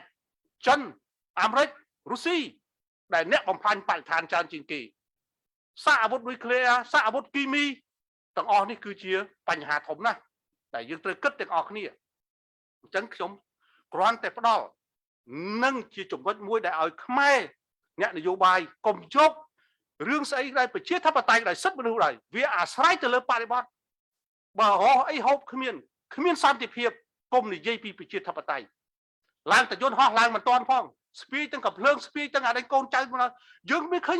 សោកនាដកម្មទាំងអស់ហ្នឹងទេអ្នកខ្លះសោកនាដកម្មនៅអាហ្គានីស្ថានកម្ពុជាពោធិ៍ចិនតុងឡើងយន្តហោះអត់តាន់ទេឡើងយន្តហោះអត់តាន់ទេមហាអំណាចក៏យកមិនតាន់ទៅទាញសេរីមតៈចេញពីស្ថានទូតរបស់បារាំងហើយមកបាញ់ចោលតើអានឹងវាយ៉ាងម៉េចទៅនឹងដែលយើងទៅគិតទាំងអស់គ្នាដែលយើងទៅចងចាំទាំងអស់គ្នាចំណុចមួយទៀតស្អីដែល Indo-Pacific ត្រូវគិត Indo-Pacific ត្រូវគិតរួមគំនិតគ្នាកសាងប្រទេសតូចឲ្យក្លាយជាប្រទេសធំអំណាចធំបើសិនប្រទេសតូចគិតតែពីផលប្រយោជន៍រៀងខ្លួនអត់អាចក្លាយទៅជាប្រកួតប្រជែងជាមួយមហាអំណាចបានទេមហាអំណាចនឹងបំបែកហើយឥឡូវនេះមហាអំណាចកំពុងតែអោបគ្នាអបកសជាស្អីអង់គ្លេសអាមេរិកអូស្ត្រាលីកាណាដាតើប្រទេសតូចតាចហេតុអីក៏មិននេះព្រោះសេចក្តីសុខនៅលើពិភពលោកនេះនាពេលបច្ចុប្បន្ននេះមិនមែនមេស៊ីលទេហើយក៏មិនមែនរ៉ាកែតឬក៏មិនមែនខែលមេស៊ីលដែរគឺបរិស្ថានរួមគ្នាមកបង្កើតទៅដើម្បីឲ្យមានភាពត្រជាក់នៅលើផែនដីនេះហើយបើមិនគិតគូរទេនៅឆ្នាំ2030ឡើងតែ3អង្សាទៀតតំបន់ដែលលិចជាងគេគឺប្រទេសដែលតំបន់កោះកូរ៉េជប៉ុនឥណ្ឌូនេស៊ីដែលជារឿងបញ្ហាធំនៅក្នុងរឿងហ្នឹងអញ្ចឹងខ្ញុំគ្រាន់តែផ្ដល់អ្វីដែលអង្គសិក្ខាសាលាថ្ងៃនេះនិយាយ Indo-Pacific គឺជាយុទ្ធសាស្ត្ររបស់មហាអំណាចដើម្បីបំបែករបស់កម្ពុជាជាប្រទេសក្រប្រទេសកំពុងអភិវឌ្ឍអ្នកណាឲ្យលុយច្រើនជាងគេទៅមិនមែនស្រីកមុំទេស្រីដែលគេត្រូវបានបំផ្លាញ3ដងរួចទៅហើយម្ដងគឺពេលណាម្ដងគឺនៅឆ្នាំ1970លើកទី2នៅឆ្នាំ1979លើកទី3យើងដឹងហើយព្រឹត្តិការណ៍ថ្ងៃ5ខែ6ឆ្នាំ1997ទាំងអស់នេះដែលយើងត្រូវចងចាំទាំងអស់គ្នាកម្ពុជាត្រូវយល់ត្រូវដឹងយើងមានស្អីដែលជាដើរតួគឺរដ្ឋធម្មនុញ្ញគឺជាច្បាប់កម្ពុជារបស់ជាតិហើយគេថារដ្ឋធម្មនុញ្ញវិសោធនកម្មច្រើនដងវាអត់ប្រយោជន៍ច្បាប់គេធ្វើមកសម្រាប់វិសោធនកម្មវាវិសោធនកម្មទៅលើតថភាពនៃសង្គមសហរដ្ឋអាមេរិកក៏វិសោធនកម្មដែរវិសោធនកម្មដូចគ្នាអញ្ចឹងទេយើងត្រូវគួរគិតពិចារណាគុំ ប៉ះទៅលើអីមួយហើយយើងចាប់ផ្ដើមថាច្បាប់មិនអាចវិសោធនកម្មបានគ្មានស្អីដែលមិនធ្វើបានទេឲ្យតែវាឆ្លើយតបពីព្រោះពីមុនត្រូវការ2ភាគ3ក្នុងការវិសោធនកម្មឥឡូវត្រូវការភាគច្រើនដាច់ខាតចឹងកន្លែងហ្នឹងវាជារឿងមួយដែលយើងត្រូវរួមគ្នាគិតហើយនៅក្នុង Indo-Pacific នេះខ្ញុំជឿជាក់ថាប្រទេសដែលមានឥទ្ធិពលខ្លាំងជាងគេបំផុតខ្ញុំជឿជាក់ថាមានជប៉ុនកូរ៉េខាងត្បូងឥណ្ឌាដែលមានឥទ្ធិពលប៉ុន្តែកុំភ្លេចថាអ្នកទាំងអស់ផលប្រយោជន៍ធំគឺសេដ្ឋកិច្ចទីផ្សារធំរបស់ជប៉ុនគឺនៅអាមេរិកនៅចិនប៉ុន្តែចិនបានសម្ងំលែងទិញផលិតផលរបស់អ្នកទាំងនោះបានយកផលិតផលរបស់ចិនមកជះនៅលើតំបន់ទីផ្សារពិភពលោកទៅវិញនេះជាបញ្ហាគ្រោះថ្នាក់ជាបញ្ហាគ្រោះថ្នាក់កន្លែងនឹងហើយដែលយើងត្រូវគិតថាតើយើងរួមគ្នាធ្វើអ្វីយើងរួមគ្នាចំណុចទី1គឺកុំរត់ប្រណាំងសភាវុធទី2គួរតែបញ្ចប់ទៅមនោគមសេចក្តីសុខរបស់ប្រទេសមួយមិនមែនអាស្រ័យទៅលើអ្នកប្រទេសមួយទៀតសម្រាប់គូទេមកដល់ថ្ងៃនេះតើអាមេរិកឬបារាំងអង់គ្លេសបានទៅរៀបចំប្រជាធិបតេយ្យនៅអារ៉ាប៊ីសាអូឌីតហើយបានហើយឬនៅដែលជាមិត្តភក្តិរបស់អាមេរិកអារ៉ាប់មីរ៉េតបានហើយឬនៅមួយវប្បធម៌ជំនឿសាសនាมันអាចដូរបានទេស្រីបិទមុខនិយាយពីកម្ពុជាស្ត្រីខ្ញុំឃើញអីកម្មវិធី gender និយាយថាស្ត្រីកម្ពុជាគ្មានសិទ្ធិមានអីអ្នកនោះចេះតែថាហ្មងទៅក្នុងផ្ទះនារីកម្ពុជាមានអំណាចធំជាងមនុស្សប្រុសឆ្ងាយណាស់បើសួរឲ្យទិញម៉ូតូទិញកង់អីបើស្រីមិនព្រមទិញឲ្យគឺអត់បងពលុយនៅលើមនុស្សស្រីទេអំណាចស្ត្រីនៅតែអំណាចខ្លាំងបំផុតហើយបើសិនជារឿងមួយទៀតបើចុះចេញវិញកូនទៅតាមម្ដាយអស់ហើយអត់មានមកតាមឪទេកម្រណាស់អញ្ចឹងទេកម្មវិធី gender អាចនិយាយនៅប្រទេសណាបានកម្ពុជាមិនមែនអញ្ចឹងទេមិនអញ្ចឹងទេអាចនិយាយនៅម៉ាឡេស៊ីបានបិទមុខប៉ុន្តែម៉ាឡេស៊ីបើប្រៀបធៀបទៅនឹងកាន់សាសនាមូស្លីមម៉ាឡេស៊ីក៏ធូរជាងគេដែរព្រោះអាចបើកមុខបានអញ្ចឹងទេ Indo-Pacific ប្រទេសតូចទៅរួមគំនិតគ្នាត្រូវបង្កើតយន្តការមួយដើម្បីឲ្យមានតុល្យភាពជាមួយមហាអំណាចរឿងស្អីមហាអំណាចចាប់ដៃជាមហាអំណាចដើម្បីទប់ជាមួយមហាអំណាចចុះឯណាប្រទេសតូចដើម្បីរួមគ្នាឲ្យដូចសភាសិទ្ធិរបស់អាស៊ានថាអាស៊ាន10ជោគវាសនាតែមួយសូមឲ្យពាក្យនេះคล้ายជាពាក្យពិតមិនមែនជាពាក្យនៅលើកណ្ដាស់ឬពាក្យមួយដែលនៅតែលើបបេមាត់របស់អ្នកនយោបាយសូមឲ្យធ្វើការអនុវត្តជាក់ស្ដែងខ្ញុំជឿជាក់ថាថ្ងៃនេះវាគ្មិនទាំងអស់សិតសឹងតែជាវាគ្មិនដែលមានអិសរភាពយ៉ាងខ្លាំងហើយក៏ជាអ្នកល្បីល្បាញទាំងអ្នកការទូតទាំងអ្នកនយោបាយទាំងអ្នកខាងវិទ្យាសាស្ត្របានរួមគំនិតគ្នាហើយឲ្យខ្ញុំគ្រាន់តែជាជ្រុងមួយថាតើយើងទៅរៀបចំខ្លួនបែបម៉េចដើម្បីទប់ទល់នឹងស្ថានភាពការប្រកួតប្រជែងរវាងមហាអំណាចពីមុនសេអាតូ NATO វ៉ាសាវីឥឡូវអបកសជាមួយ Indo-Pacific ជាមួយនេះណាជាមួយចិនតែម្នាក់ឯងប៉ុន្តែចិន 1400 លាននាក់ចិនឃើញតែម្នាក់ឯងមានអត់មានបកសម្ព័ន្ធមែនប៉ុន្តែទីណាមានពលឺទីនោះមានចិនឆៃណាថោនមាននៅគ្រប់ទីក្រុងទាំងអស់នៅលើពិភពលោកប៉ុន្តែអាមេរិកកាំងថោនអត់មានទេរុស្ស៊ីថោនអត់មានទេប៉ុន្តែឆៃណាថោនមានគ្រប់កន្លែងអាកន្លែងហ្នឹងដែលជាបញ្ហាគ្រោះថ្នាក់អញ្ចឹងវាយចិនកុំវាយប្រទេសតូចតាចទៅរួមគំនិតគ្នាដើម្បីផលប្រយោជន៍យើងទាំងអស់គ្នាហើយជាទីបញ្ចប់នេះជាមួយនឹងការថ្លែងអំណរគុណយ៉ាងជ្រាលជ្រៅចំពោះអាយដាមលោកជំទាវលោកស្រីអ្នកនាងកញ្ញាដែលបានចូលរួមយ៉ាងសកម្មនៅពេលព្រឹកនេះសូមឲ្យព្រឹត្តិការណ៍នេះបានចូលរួមចំណែកធ្វើឲ្យទំនាក់ទំនងកិច្ចសហប្រតិបត្តិការបណ្ដារដ្ឋនានានៅក្នុងតំបន់ Indo-Pacific ជាពិសេសបណ្ដារដ្ឋតូចៗនិងរដ្ឋសមាជិកអាស៊ានឲ្យកាន់តែរឹងមាំនិងមានឯកភាពនិងអាចរួមរស់ជាមួយគ្នាប្រកបទៅដោយសុខសន្តិភាពស្ថិរភាពវិបុលភាពនិងបរិញ្ញាបត្រខ្ញុំបរិញ្ញាបត្រហ្នឹងមិនចង់និយាយទេ បាទពាក្យអីថ្មីនឹងពាក្យព្រោះយើងបណ្ឌិតមិនសូវយកពាក្យអីគេលេងឡែបខាយច្រើនទេពាក្យសាមញ្ញហើយយល់បញ្ញាបត្រហ្នឹងប្រជាជនសាមញ្ញស្ដាប់អត់បានទេបាទគ្រប់ទាំងអស់គ្នាដោយមិនចន្លោះបាទសាមញ្ញបាទអញ្ចឹងខ្ញុំសូមក្នុងនាមរាជបណ្ឌិតសភាកម្ពុជាសូមប្រកាសបិទវេទិកាទំនាក់ទំនងអន្តរជាតិស្ដីអំពីយុទ្ធសាស្ត្រ Indo-Pacific និងការទូតរបស់រដ្ឋតូចៗនាពេលនេះចាប់ពីពេលនេះតទៅសូមអរគុណ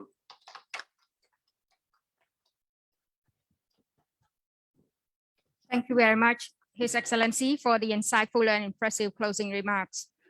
So, Your Excellencies, ladies and gentlemen, we will move on to the next agenda, and this is the agenda of